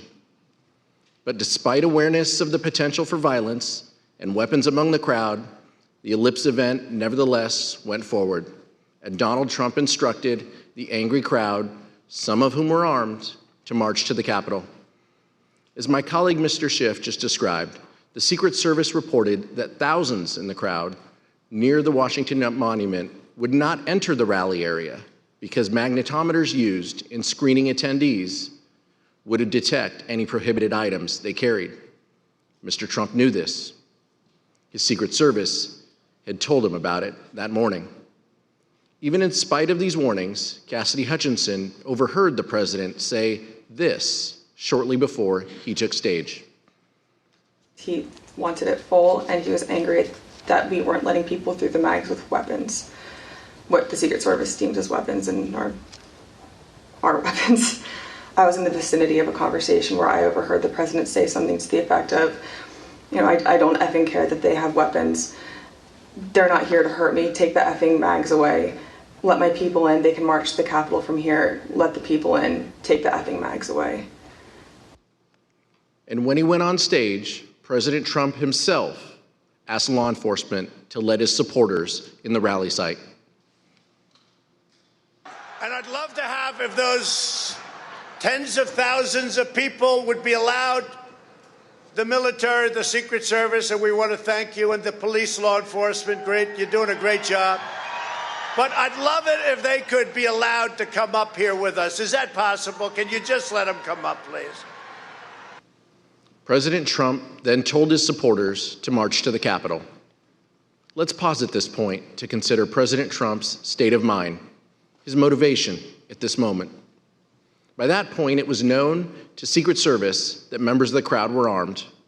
President Trump had been told, and there was no doubt that President Trump knew what he was going to do, sending an angry mob, a number of whom were clad in tactical gear and military garb, armed with various weapons, to the Capitol.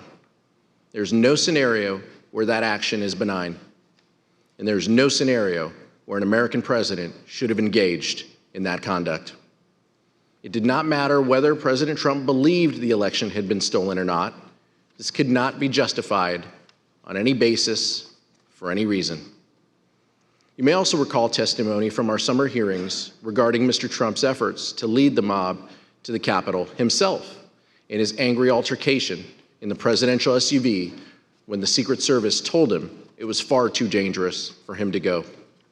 As we detailed in testimony from the Metropolitan Police and White House personnel during our July 21st hearing, information about the altercation was widely known. So widely known that one former White House employee with national security responsibilities explained that this information was in fact water cooler talk in the White House complex.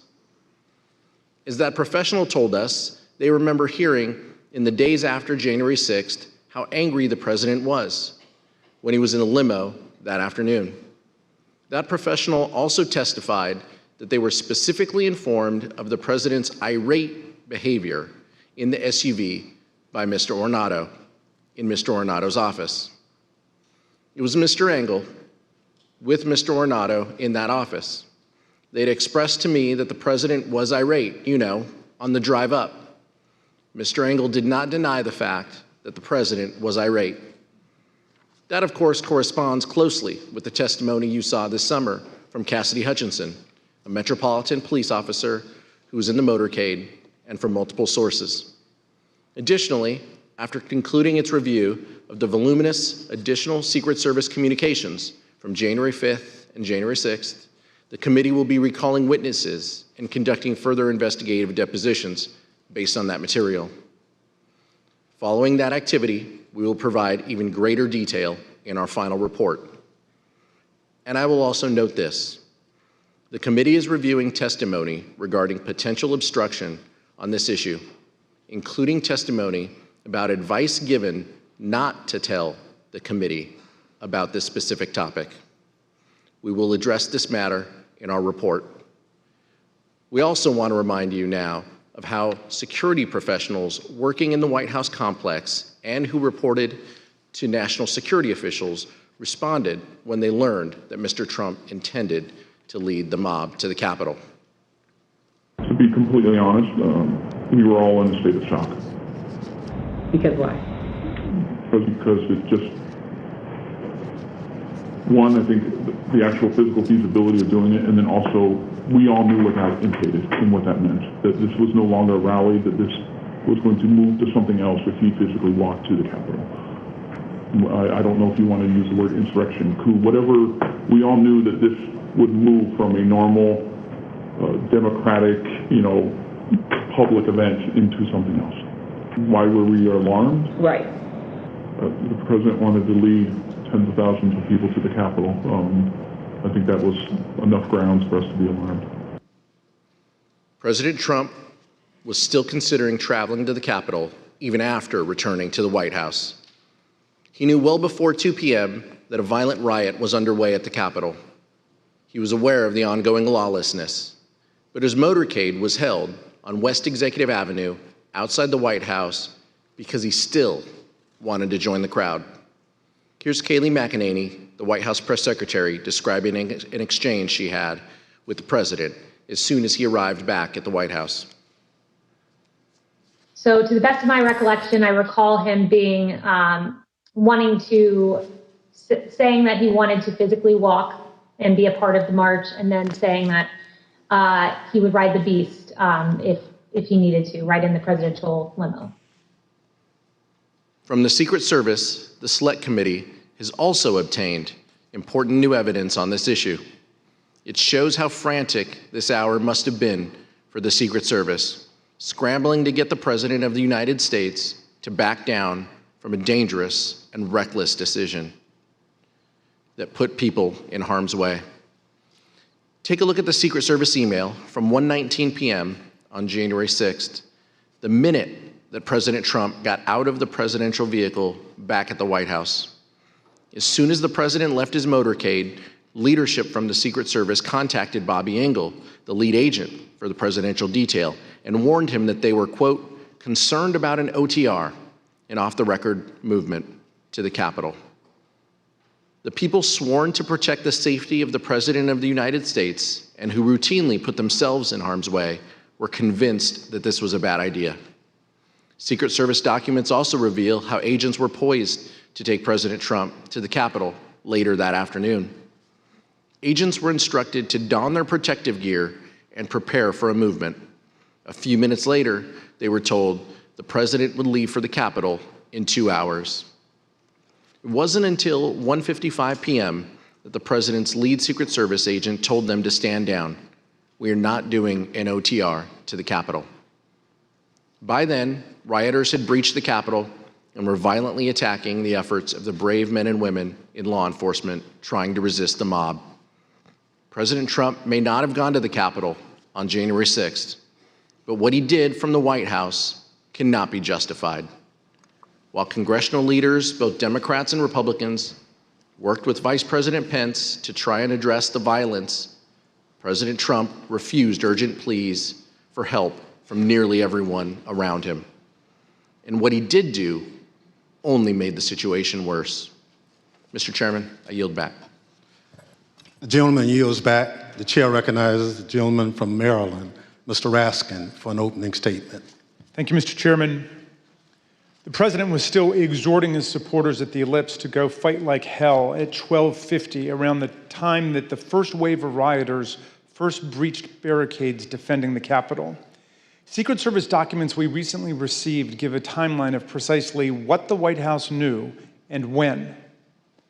At 1:19, the President's Emergency Operations Center sent an email to Secret Service, national security, and military advisors to the President and Vice President, informing them that, quote, hundreds of Trump supporters stormed through metal barricades at the back of the Capitol building about 1 p.m. Wednesday, running past security guards and breaking fences.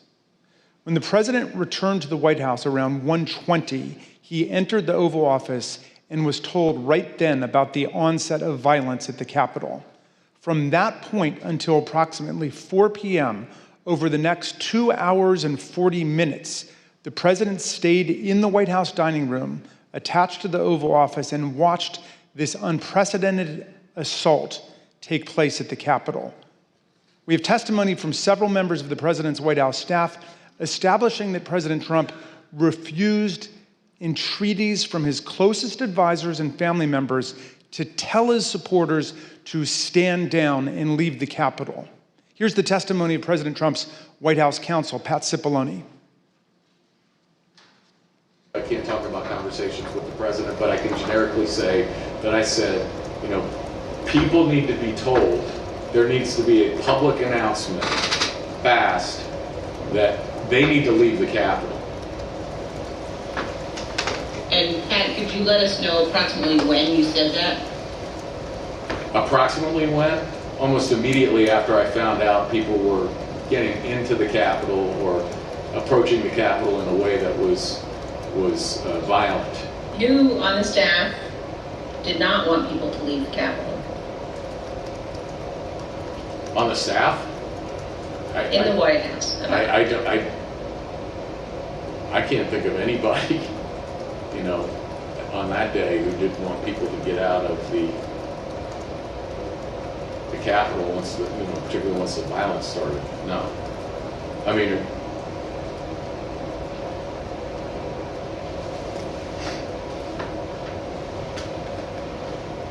what about the president? Yeah. Well, she said the staff. So I answered. No, I said in the White House. Oh, I'm sorry. I apologize. I thought you said who else on the staff.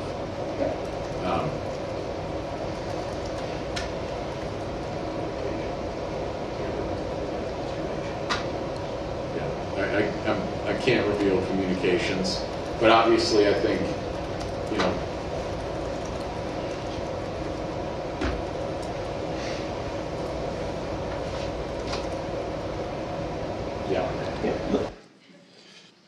Mr. Cipollone's testimony is corroborated by multiple other White House staff members, including Cassidy Hutchinson. Here's Ms. Hutchinson describing what she heard from Mark Meadows. He had said something to the effect of, you know, you heard him, Pat. He doesn't want to do anything more. He doesn't think they're doing anything wrong. A former White House employee with national security duties similarly recalled an exchange between Mr. Cipollone and Eric Hirschman about President Trump's inaction against the mob assault underway at the Capitol.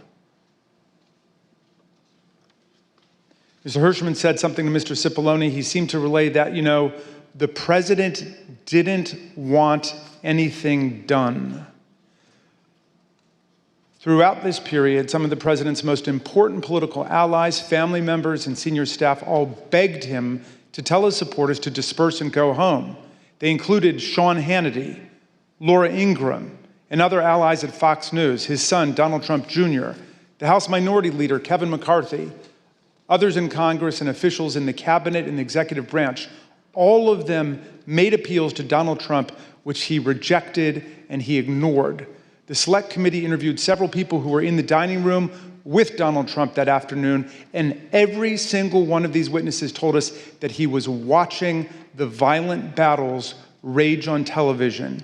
He did not call his Secretary of Defense or the National Guard, the chief of the Capitol Police, or the chief of the Metropolitan Police Department.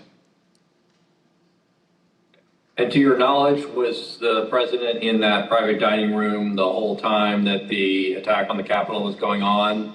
Or did he ever go to, again, only to your knowledge, to the Oval Office, to the White House Situation Room, anywhere else? So that's my recollection. He was always in the dining room. Yeah, what did they say, Mr. Meadows or the president, at all, during that brief encounter that you were in the dining room? What do you recall? I think everybody was watching the TV. Do you know whether he was watching TV in the dining room when you talked to him on January 6th? It's my understanding he was watching television.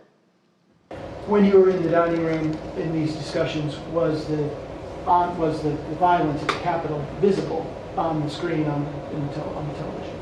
Yes.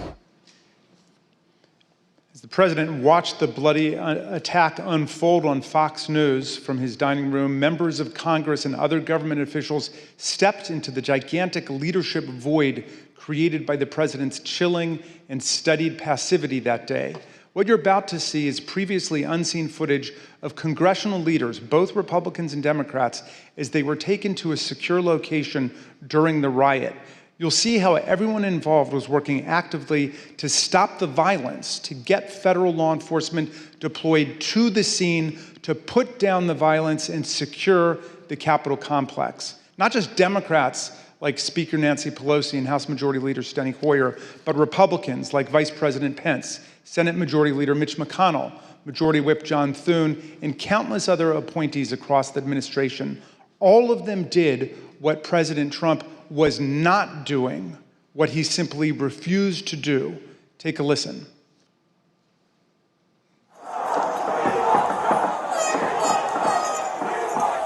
We're starting to get surrounded. They're taking the north front scaffolding. Unless we get more munitions, we're not going to be able to hold. The door has been breached and people are gaining access into the Capitol. Yeah, but you know what? We have got to finish the proceedings, or else it will have a complete victory. Senator Schumer is at a secure location, and they're locked down in the Senate.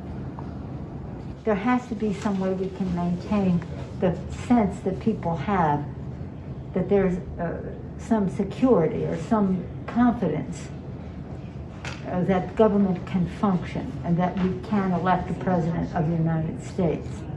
Did we go back into session?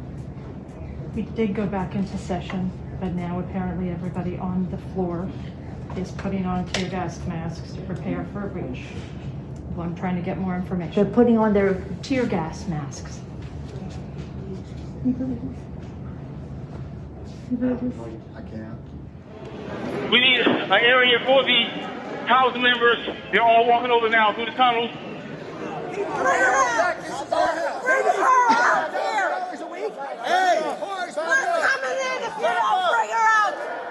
I'm going to call up the effing Secretary of DOD. We have some senators who are still in their hideaways. They need massive personnel now. Can you get the Maryland National Guard to come too? have something to say, Mr. Secretary. I'm going to call the mayor of Washington, D.C. right now and see what other outreach she has to other police departments, as Senate Leader Hoyer has mentioned.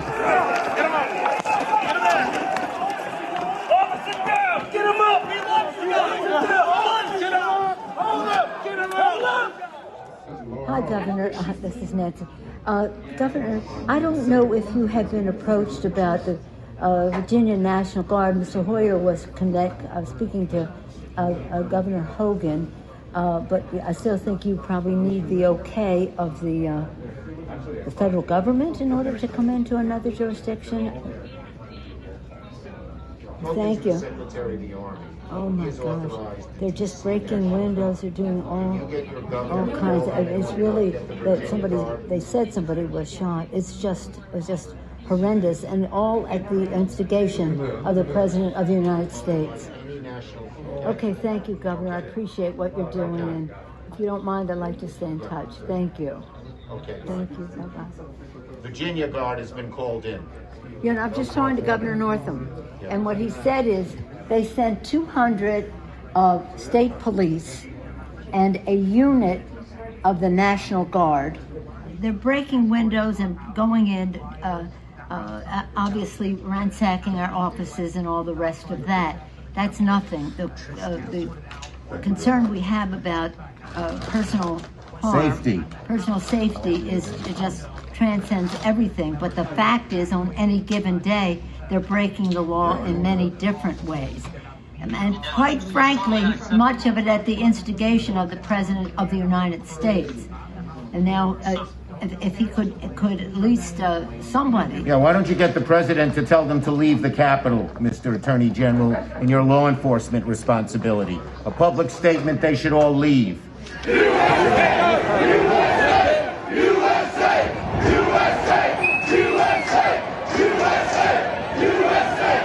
This cannot be just we're waiting for so-and-so. We need them there now, whoever you got.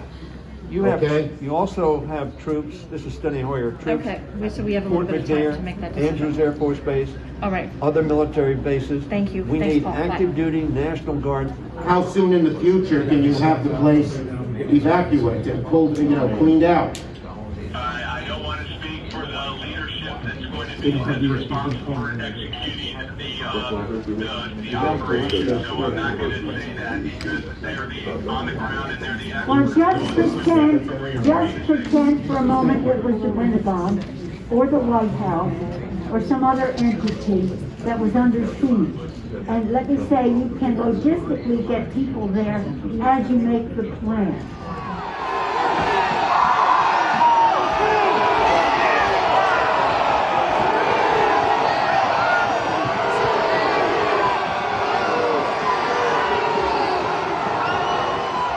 We're trying to figure out how we can get this job done today. We talked to Mitch about it earlier. He's not in the room right now, but he was with us earlier and said, we want to expedite this, and hopefully they could confine it to just one complaint, Arizona, and then we could vote, and that would be, then just move forward with the rest of the state. The overriding wish is to do it at the Capitol. What we are being told very directly is it's going to take days for the Capitol to be okay again.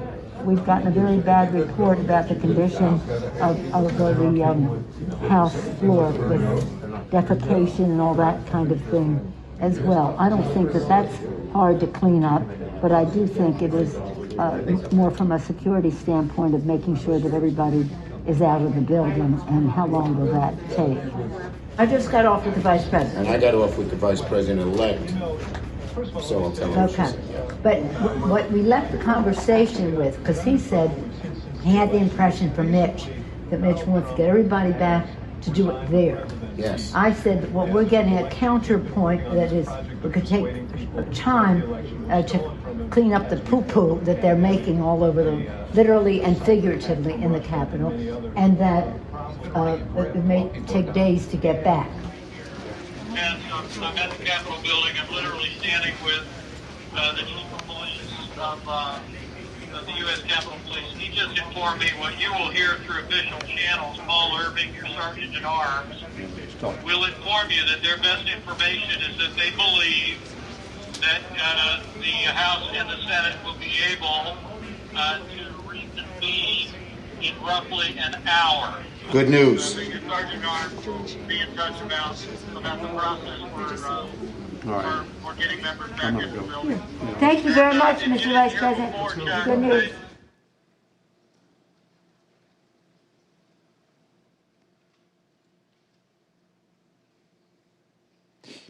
In this video, you just saw Senator Chuck Schumer urging Acting Attorney General Jeff Rosen to get President Trump to call off the rioters.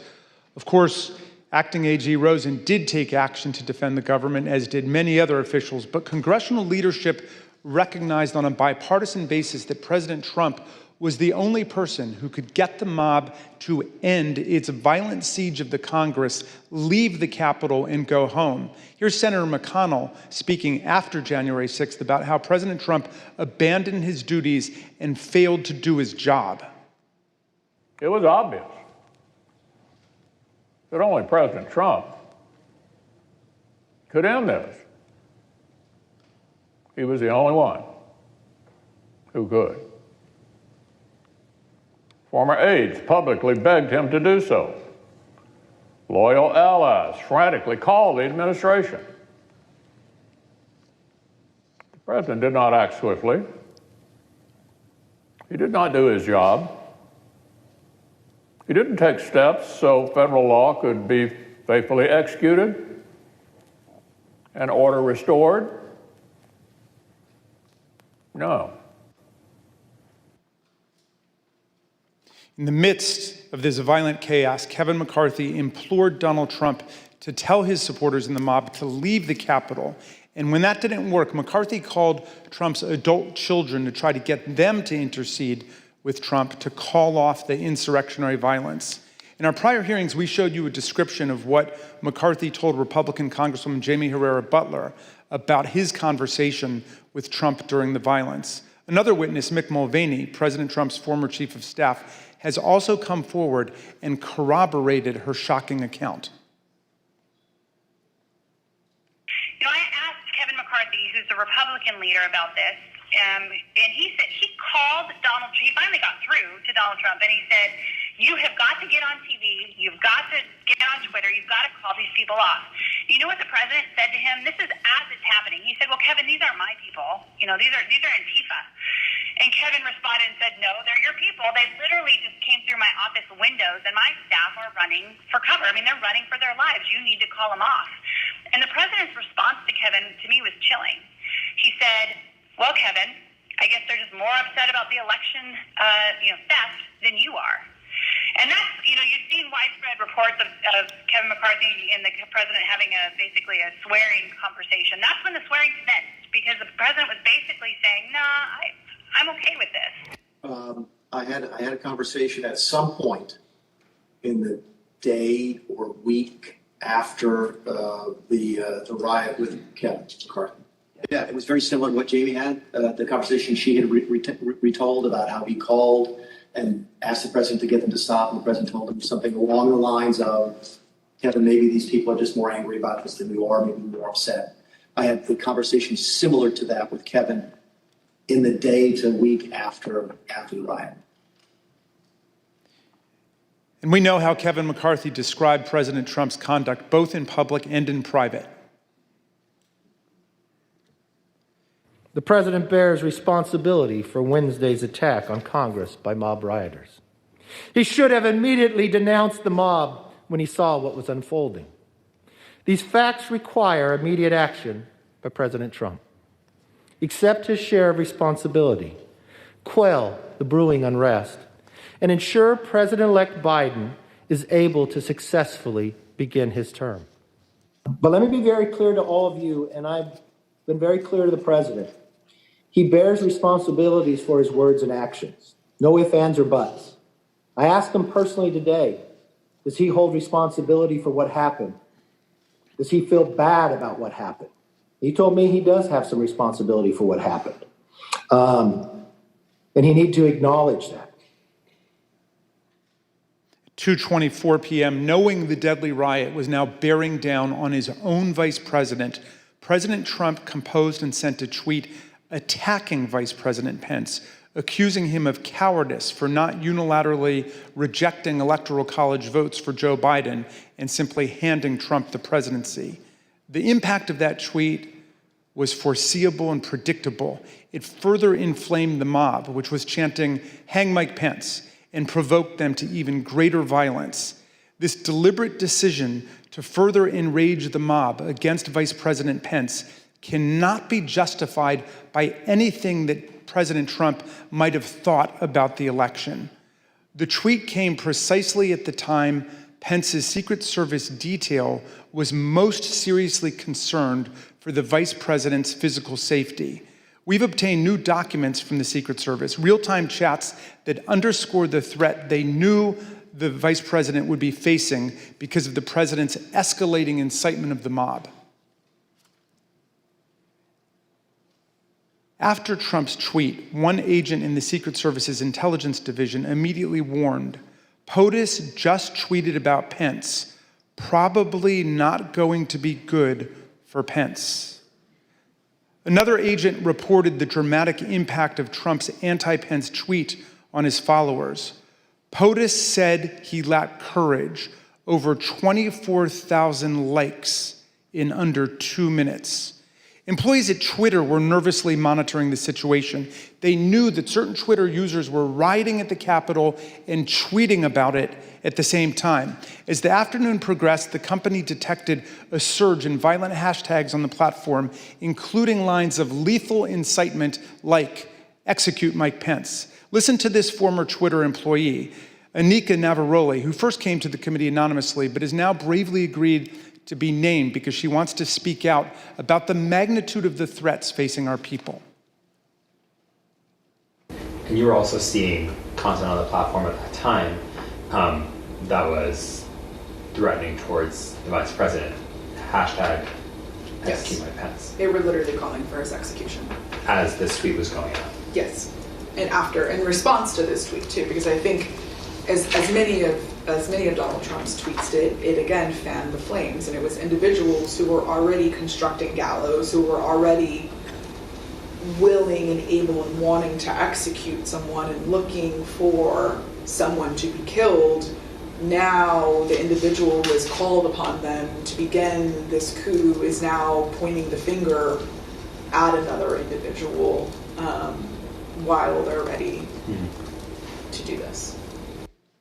Here's a small sample of the reactions that President Trump's Fan the Flames tweet provoked among Capitol rioters in real time. What percentage of the crowd is going to the Capitol?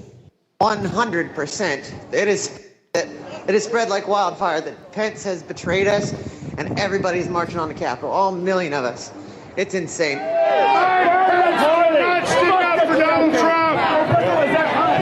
Mike Pence change. Mike Pence has screwed us. In case you haven't heard yet. What happened? What happened? I keep hearing that Mike Pence has screwed us. That's the word. I keep hearing reports that Mike Pence has screwed us. Between 2:30 and 2:35, within 10 minutes of President Trump's tweet, thousands of rioters overran the line that the Metropolitan Police Force's Civil Disturbance Unit was holding on the west side of the Capitol. This was the first time in the history of the Metropolitan Police Department that a security line like that had ever been broken. President Trump's conduct that day was so shameful and so outrageous that it prompted numerous members of the White House staff and other Trump appointees to resign. In prior hearings, you've heard Deputy National Security Advisor Matt Pottinger and Deputy White House Press Secretary Sarah Matthews explain why they felt compelled to resign on that day. Since then, we've spoken to more high-ranking officials, like President Trump's envoy to Northern Ireland and former Chief of Staff Mick Mulvaney, and Transportation Secretary Elaine Chao, who resigned after the 6th in protest of Trump's misconduct and to dissociate themselves from his role in the violence. Take a listen to what they had to say. I was stunned by violence and was stunned by the president's apparent indifference to the violence. And now is the time for the president to be presidential. I thought he failed at doing it. I thought he failed at a critical time to be the sort of leader that the nation needed. I think the events at the Capitol, however they occurred, were shocking. And it was something that, as I mentioned in my statement, that I could not put aside. And at a particular point, the events were such that it was impossible for me to continue, given my personal values and my philosophy. I came as an immigrant to this country. I believe in this country. I believe in a peaceful transfer of power. I believe in democracy. And so it was a decision that I made on my own. When security assistance began to arrive at the Capitol and the tide turned against the insurrection, President Trump finally gave his painfully belated instruction at 4:17 p.m. So after multiple hours of rioting and more than 100 serious injuries suffered by our law enforcement officers, the crowd finally began to disperse. Listen carefully to what they said as they decided to leave the Capitol. Here delivering the president's message. Donald Trump has asked everybody to go home. That's our order.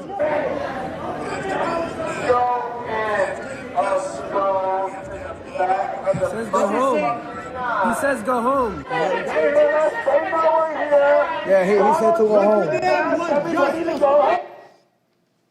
Finally, at 6:01, President Trump tweeted again, not to condemn the mass violence in any way, but rather to excuse and glorify it. Significantly, he made it clear that he considered the violence perfectly foreseeable and predictable. Check it out. These are the things and events that happen when a sacred landslide election victory is so unceremoniously, viciously stripped away from great patriots who have been badly, unfairly treated for so long. These are the things that happen, he said, giving the whole game away. Trump was telling us that the vice president, the Congress, and all the injured and wounded cops, some of whom are with us today, got what was coming to us. According to Trump, January 6th should not be a day that lives in shame and infamy in our history, but rather in glory. Remember this day forever, he wrote proudly, as if he were talking about D-Day or the Battle of Yorktown. Trump did nothing to stop the deadly violence for obvious reasons. He thought it was all justified, he incited it, and he supported it. Would it have been possible at any moment for the president to walk down to the podium in the briefing room and talk to the nation at any time between when you first gave him that advice at 2 o'clock and 4:17 when the video statement? Would that have been possible? Would it have been possible? Yes. Yes, would have been possible. If the president had wanted to make a statement and address the American people, he could have been on camera almost instantly. And conversely, the White House press corps has offices that are located directly behind the briefing room. And so if he had wanted to make an address from the Oval Office, we could have assembled the White House press corps probably in a matter of minutes to get them into the Oval for him to do an on-camera address. Mr. Chairman, nothing in law or fact could justify the president's failure to act. And I assume you also would agree the president has a particular obligation to take care that the laws be faithfully executed. That is one of the president's obligations, correct. Mr. Chairman, in numerous places, our Constitution strongly opposes insurrection and rebellion. Article 1 gives Congress the power to call forth the militia to suppress insurrections. Section 3 of the 14th Amendment disqualified from holding federal and state office anyone who has sworn an oath to defend the Constitution but betrays it by engaging in insurrection or rebellion. It was President Lincoln at the start of the Civil War in 1861 who best explained why democracy rejects insurrection. Insurrection, he said, is a war upon the first principle of popular government, the rights of the people. American democracy belongs to all the American people, not to a single man. Thank you, Mr. Chairman. I yield back. The gentleman yields back. During this committee's first hearing in July of last year, our witnesses were 4 police officers who helped repel the riots of January 6th. We asked them what they hoped to see the committee accomplish over the course of our investigation. Officer Gunnell wanted to know why the rioters were made to believe that the election process was rigged. Officer Fanone asked us to look into the actions and activities that resulted in the day's events. Officer Hodges was concerned about whether anyone in power had a role. Officer Dunn put it simply, get to the bottom of what happened. We've worked for more than a year to get those answers. We've conducted more than 1,000 interviews and depositions. We received and reviewed hundreds of thousands of pages of documents. Thanks to the tireless work of our members and investigators, we have left no doubt, none, that Donald Trump led an effort to upend American democracy that directly resulted in the violence of January 6th. He tried to take away the voice of the American people in choosing their president and replace the will of the voters with his will to remain in power. He is the one person at the center of the story of what happened on January 6th.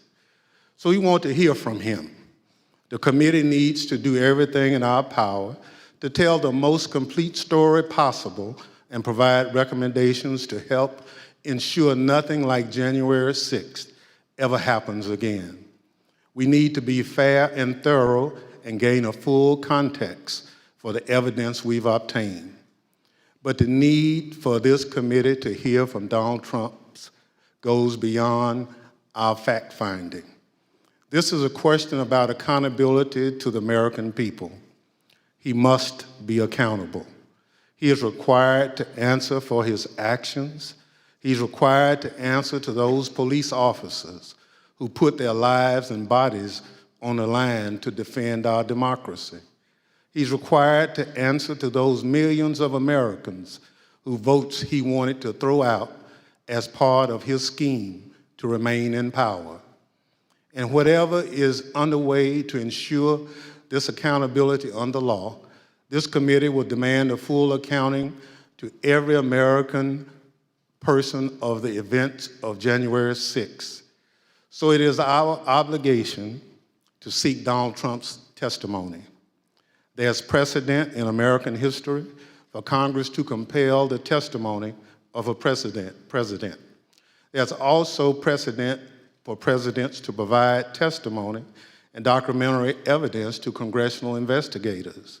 We also recognize that a subpoena to a former president is a serious and extraordinary action.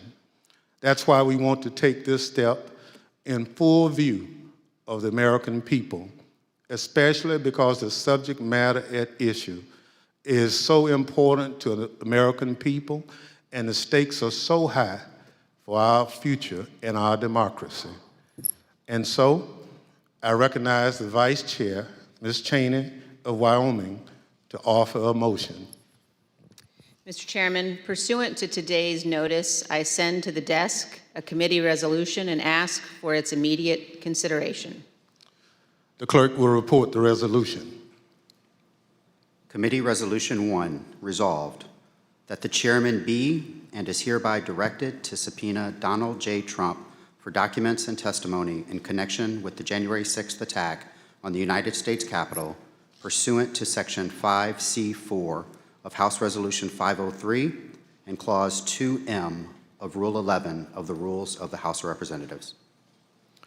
The gentlewoman from Wyoming is recognized on her resolution. Thank you, Mr. Chairman. Mr. Chairman, our committee now has sufficient information to answer many of the critical questions posed by Congress at the outset. We have sufficient information to consider criminal referrals for multiple individuals and to recommend a range of legislative proposals to guard against another January 6th. But a key task remains. We must seek the testimony under oath of January 6th central player. More than 30 witnesses in our investigation have invoked their Fifth Amendment right against self-incrimination, and several of those did so specifically in response to questions about their dealings with Donald Trump directly. Here are a few examples. This is Roger Stone with Oath Keepers at the Willard Hotel on the morning of January 6th. And here is Mr. Stone testifying before our committee. Did you speak to President Trump on his private cell phone on either January 5th or January 6th? Once again, on advice of counsel, I will assert my Fifth Amendment right to respectfully decline to answer your question. This is General Michael Flynn walking with Oath Keepers on December 12th, 2020. And here is General Flynn's testimony before our committee. Did you, General Flynn, talk to President Trump at any point on January 6, 2021? The 5th.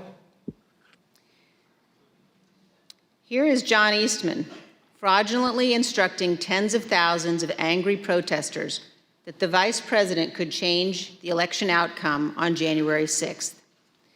Later on this same day, Dr. Eastman acknowledged in writing that Donald Trump knew what he was attempting was illegal.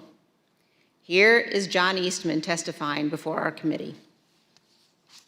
Did President Trump authorize you to discuss publicly your January 4th, 2021 conversation with him? Fifth. So is it your position that you can discuss in the media direct conversations you had with the President of the United States, but you will not discuss those same conversations with this committee? Fifth. Here is Jeff Clark, who conspired with Donald Trump to corrupt the Department of Justice. President Trump wanted to appoint Jeff Clark as acting Attorney General. And as you can see in this call log we obtained from the National Archives, he did so. And here is Mr. Clark testifying before our committee. Mr. Clark, when did you first talk directly with President Trump? Fifth. Mr. Clark, did you discuss with President Trump allegations of fraud in the 2020 election? Fifth. Other witnesses have also gone to enormous lengths to avoid testifying about their dealings with Donald Trump. Steve Bannon has been tried and convicted by a jury of his peers for contempt of Congress. He is scheduled to be sentenced for this crime later this month. Criminal proceedings regarding Peter Navarro continue. And Mark Meadows, Donald Trump's former chief of staff, has refused to testify based upon executive privilege. The committee's litigation with him continues. Mr. Chairman, at some point, the Department of Justice may well unearth the facts that these and other witnesses are currently concealing. But our duty today is to our country and our children and our Constitution. We are obligated to seek answers directly from the man who set this all in motion. And every American is entitled to those answers, so we can act now to protect our republic. So this afternoon, I am offering this resolution that the committee direct the chairman to issue a subpoena for relevant documents and testimony under oath from Donald John Trump in connection with the January 6th attack on the United States Capitol. Thank you, Mr. Chairman. I yield back. Gentlelady yields back. If there's no further debate, the question is on agreeing to the resolution. Those in favor will say aye. Aye. Aye. Those opposed is no. In the opinion of the chair, the ayes have it. Mr. Chairman, I request a recorded vote. A recorded vote is requested. The clerk will call the roll. Ms. Cheney. Aye. Ms. Cheney, aye. Ms. Lofgren. Aye. Ms. Lofgren, aye. Mr. Schiff. Aye. Mr. Schiff, aye. Mr. Aguilar. Aye. Mr. Aguilar, aye. Mrs. Murphy. Aye.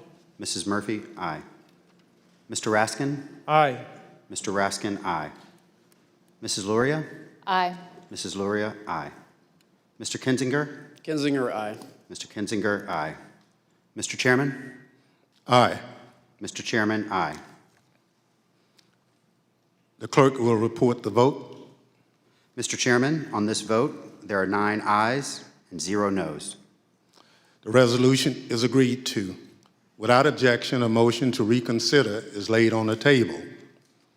The chair requests that those in the hearing room remain seated until the Capitol Police have escorted members from the room.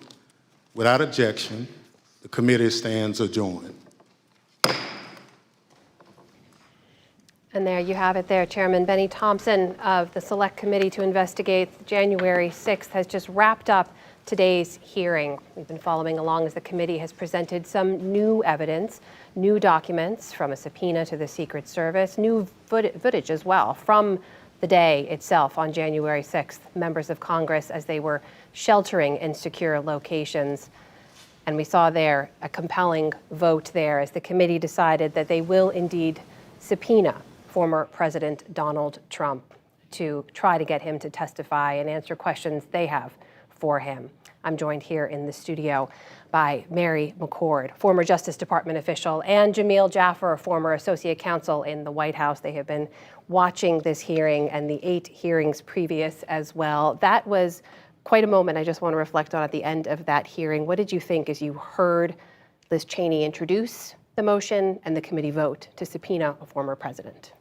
Well, the theme there was accountability, right? That the committee feels like it's done its job. It has what it needs to make some criminal referrals to the Department of Justice. It has what it needs to introduce legislative reforms, but is still feeling like there's a gap there. And it's a gap because they haven't heard from the president and also haven't heard testimony from 30 witnesses who invoked the Fifth Amendment specifically when asked about communications with the president. And remember, the Fifth Amendment is about a privilege against incriminating yourself in conduct that could be criminal, right? So the fact that 30 witnesses, when asked about a communication directly with the president, invoked the Fifth Amendment is pretty telling as to what, might have been the content, what their responses might have been if they had answered. And so I think that's what you're seeing there reflected in the way that Liz Cheney teed this vote up.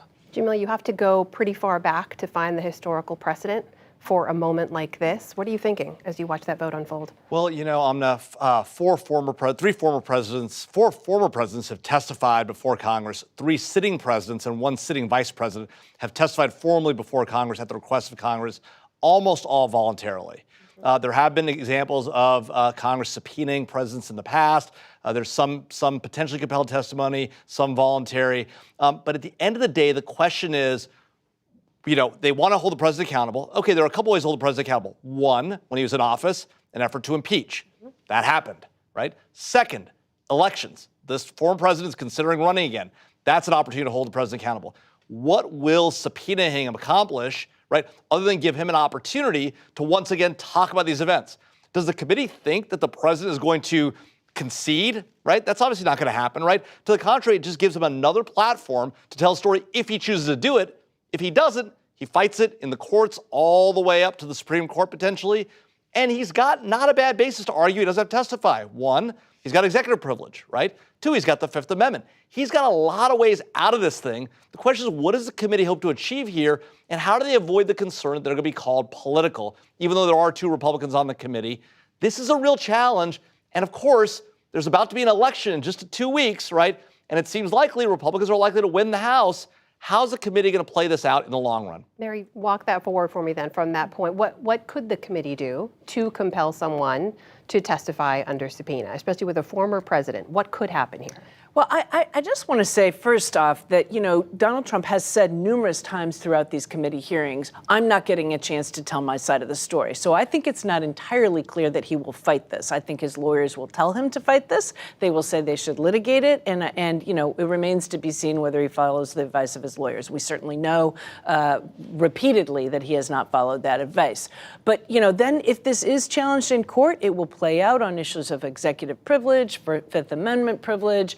It is definitely something that Trump and his lawyers have repeatedly taken cases on and on up, depending on how when the results don't go their way at each level of the courts. I will note that as we were watching this today, the Supreme Court rejected Donald Trump's most recent entreaty to intervene in the legal dispute over the Mar-a-Lago search and the orders of Judge Eileen Cannon in Florida to allow classified information or to require classified information to be reviewed by a special master. So that's just the latest right here today of the Supreme Court being asked to come in and help out Donald Trump. A lot to keep track of as this hearing has also been unfolding. I think Lisa Desjardins is back with us now. She was in the hearing room watching all of this unfold firsthand and joins us now from Capitol Hill. Lisa, that was a pretty remarkable moment at the end of the hearing there. You had reported earlier, we knew it was going to happen. Walk us through, as you're talking to your sources, the committee's thinking behind taking that vote to subpoena former President Trump. That's right. Our producer Ian Cousins right now is waiting for the committee members to come out and hopefully speak to us and tell us in real time what they are thinking in this moment. But speaking to some sources and also talking to members of Congress, not on the committee, but on other powerful committees like the Judiciary Committee, for example, in the room, they told me that this was a critical thing from their point of view, these are all Democrats, to do because they want this former president held accountable, number one, and number two, something that Republican Representative Liz Cheney on the committee said today repeatedly, it's a message for history. They are concerned about future presidents trying to do something similar, learning from this in a way that could undermine the democracy, installing people that would support the president but not the Constitution in the view of these members of Congress. So they think that it is important for at least a message to be sent here that this is a president who needs to be accountable legally and testimony forced. Now, to everything that our awesome panelists have been saying, do they expect that this will really happen? Not really. There are some Democrats who do still believe that they could hold on to the House of Representatives. I spoke to one in the hearing room just now, Madeleine Dean of swing state Pennsylvania. She's still holding out hope that the Democrats could keep the House.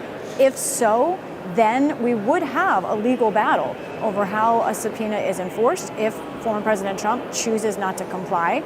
But if Republicans win the House, as we've been talking about, it's not likely that the subpoena would move forward. The Senate does not have the support at this time, doesn't look like it would have the support for this kind of a move. And I think what this is all coming to, it's sort of, I'm getting my head around myself, the idea that yet again, former President Trump and his future and the debate over him really is on the ballot again in terms of whether Republicans or Democrats win back the House.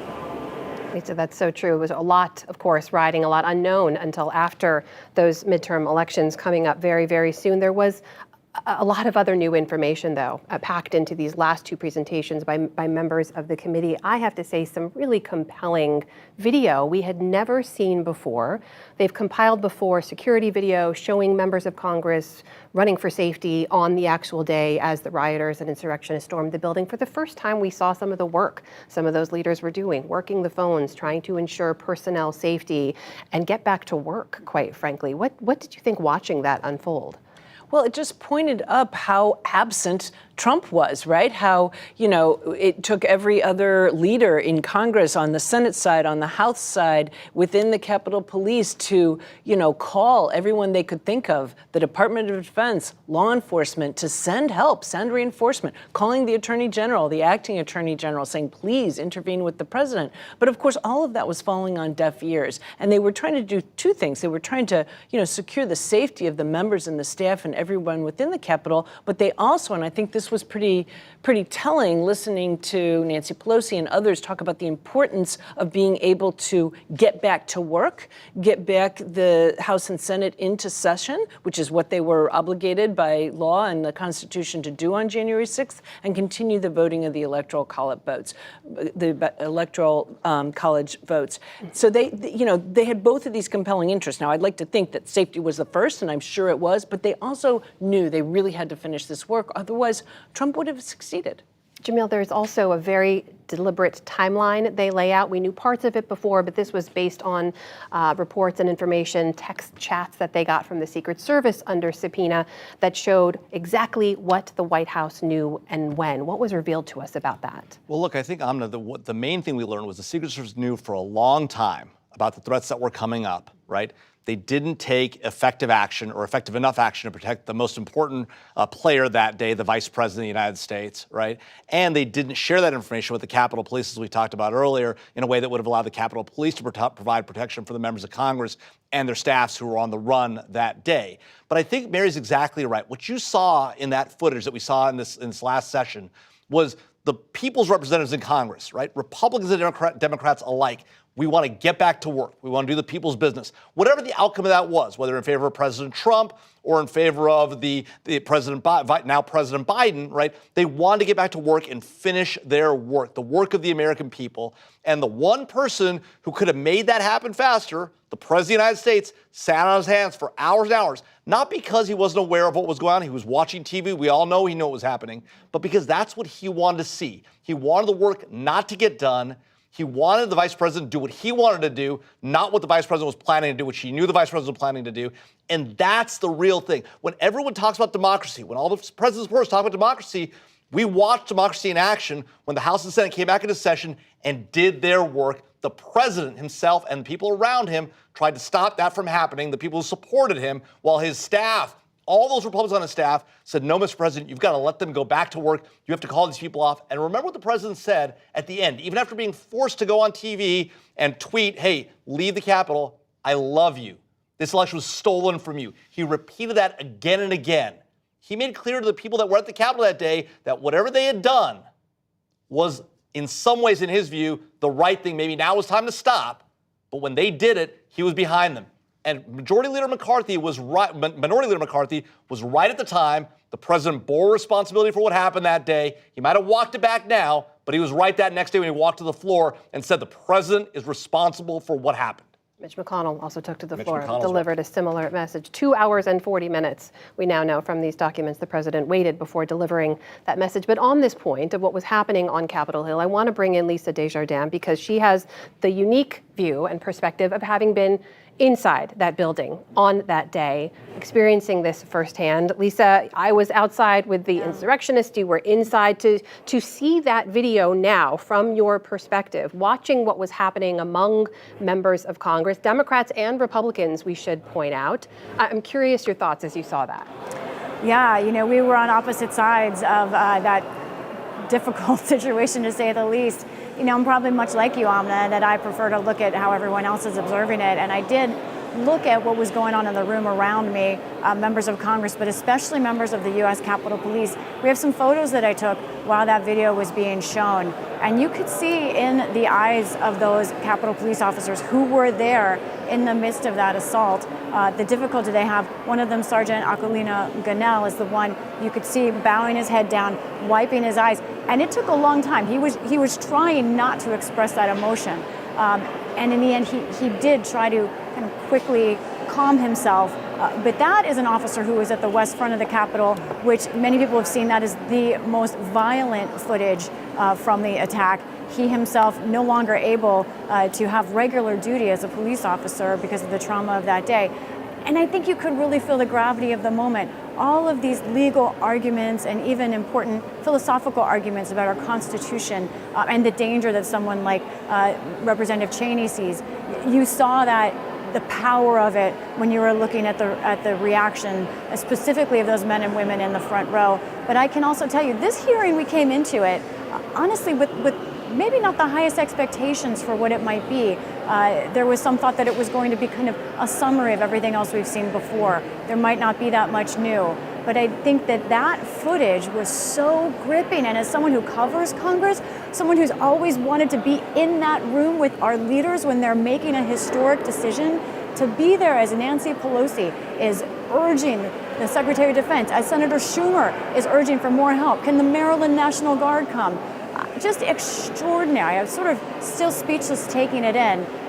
Also notable to me, though, and no accident, the words of Senator Mitch McConnell, the Republican leader's wife, Elaine Chao, talking about the danger that she saw on that day.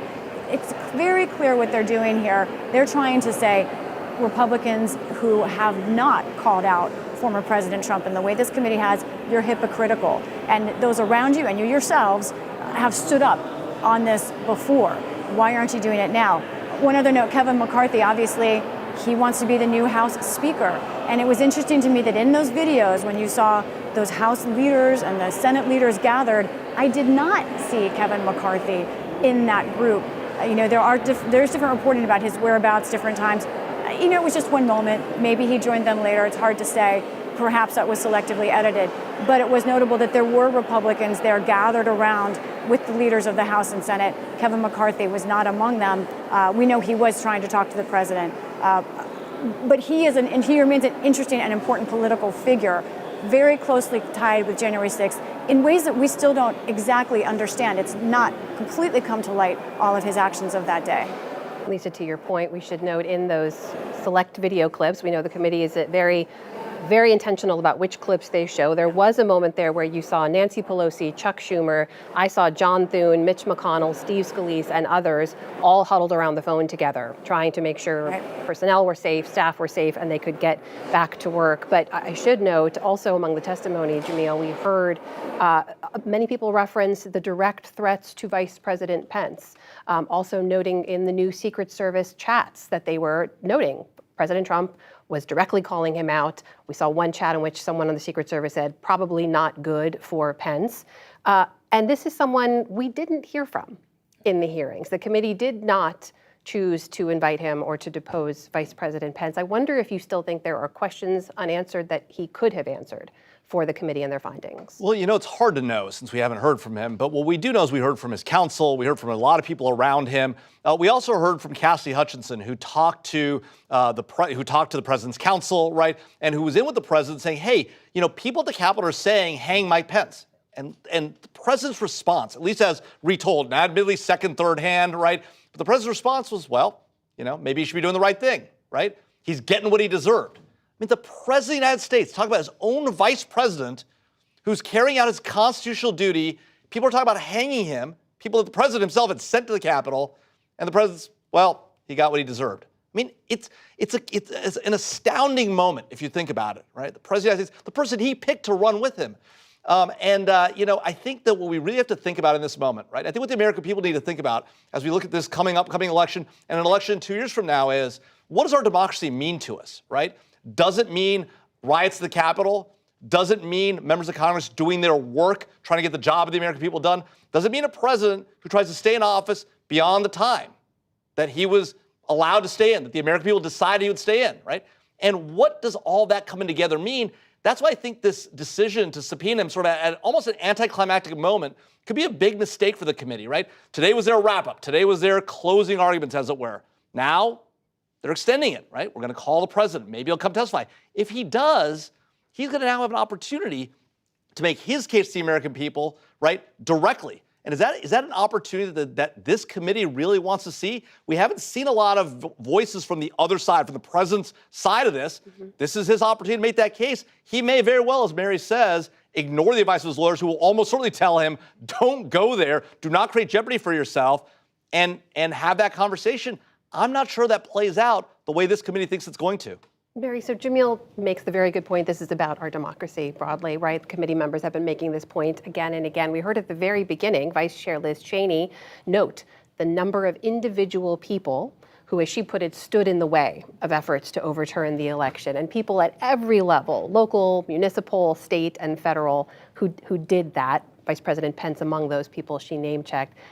The committee said they were going to talk about the ongoing threats to democracy. I don't know that we heard as much about that as we expected to, but that's something you follow very closely. From what we saw in these hearings, what is that message? What are we up against in this election and the next? Yeah, well, I had hoped to hear more, and it might be that it's kind of beyond the remit of this committee, and I think they alluded to it a few times. But let's be very specific. The former president continues to say that the election of 2020 was stolen. He has used that false narrative, disinformation, that means intentional lies, which continues to fuel efforts across the country, decentralized local efforts to really undermine democracy. And let me be specific. We've seen threats against election officials, county board members, school board members, teachers, public health officials, Republicans and Democrats, people running for elections. We've seen that throughout the country ever since January 6th. Still to this day, the researchers I work with, it's still motivated by the big lie. It's motivated by the claims of fraud.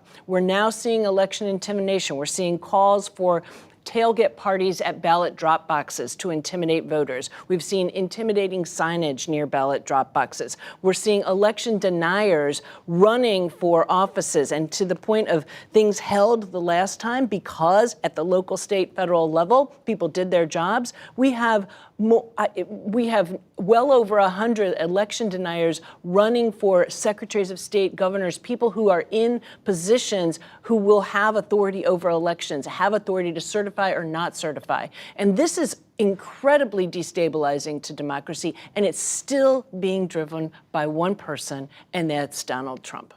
Lisa, when you look ahead, we know now the panel will expire at the end of the year. A lot, of course, rides on what happens in this next upcoming election. But we know a big part of their work was to make sure that something like what we saw unfold on January 6th does not happen again. There have been some legislative efforts already, and they mentioned they want to propose more, that along with their report, there will come some kind of policy recommendations. Mm-hmm. Walk us through what you know about what happens next, what we can expect to see next from this committee. Whoever is in charge of the House of Representatives after the midterms, it will be a very important period of time, the month of November, in regards to sort of how our electoral count procedure works. I expect that the House, as you may have heard in the hearing, has passed reform that would make it clear that the vice president, for example, does not have a substantive role in determining the winner of the presidential election or the electoral count. But that act also changes Congress's role or clarifies its role in very important ways. The House and the Senate have different versions of that idea, but it would essentially make it much harder for an objection to move to the entire Congress. Right now, it takes just 2 members of Congress, 1 senator and 1 House member, to do that. Both chambers' legislation, bipartisan legislation, would make it much more difficult. So there will be debate, and I right now do expect action on that idea, and it will also incorporate sort of the role of state legislatures and perhaps limiting and clarifying the role of state legislatures in the presidential election. All of that in November, I expect. I also think we're going to be getting just a few parts of the January 6th report, not the full report before the midterms. We will await the full report to come after at some point. And also, I want to note that we have seen some activity from former President Trump online on his site Truth Social. He's on a sort of classic Trump Twitter expression turn. Many of these, he's retweeting different ideas, different races that he's endorsed, talking about inflation, the economy, railing against Democrats. But he did, in fact, impugn the integrity of one of the witnesses, Cassidy Hutchinson, that we heard from today. He's also basically saying, questioning just in a very slight way, the overall January 6th investigation. He's saying that there was a hoax regarding to one of the witnesses. So I think more ahead. This is happening quickly, but perhaps he's still forming his full reaction. But he has certainly been watching and starting to react. Lisa Desjardins on Capitol Hill covering it all. First, the hearing, as we heard from the January 6th Investigative Committee, and also the reaction from former President Trump, the man, as the committee put it, at the center of it all. Lisa, thank you so much. Welcome. Thank you also here in the studio with me to Jamil Jaffer and Mary McCord. An eventful day, to say the least, and we'll look forward to whatever the committee brings forward next. Thank you for being here with us. And that concludes our coverage of today's hearing. We will, of course, have more analysis tonight on the PBS NewsHour, and you can find all of our coverage online anytime at pbs.org/newshour. I'm Amna Nawaz. Thanks to all of our participants and guests for being here. On behalf of all of us at the PBS NewsHour, thanks to you for joining us. We're now going to return you to your regularly scheduled PBS programming.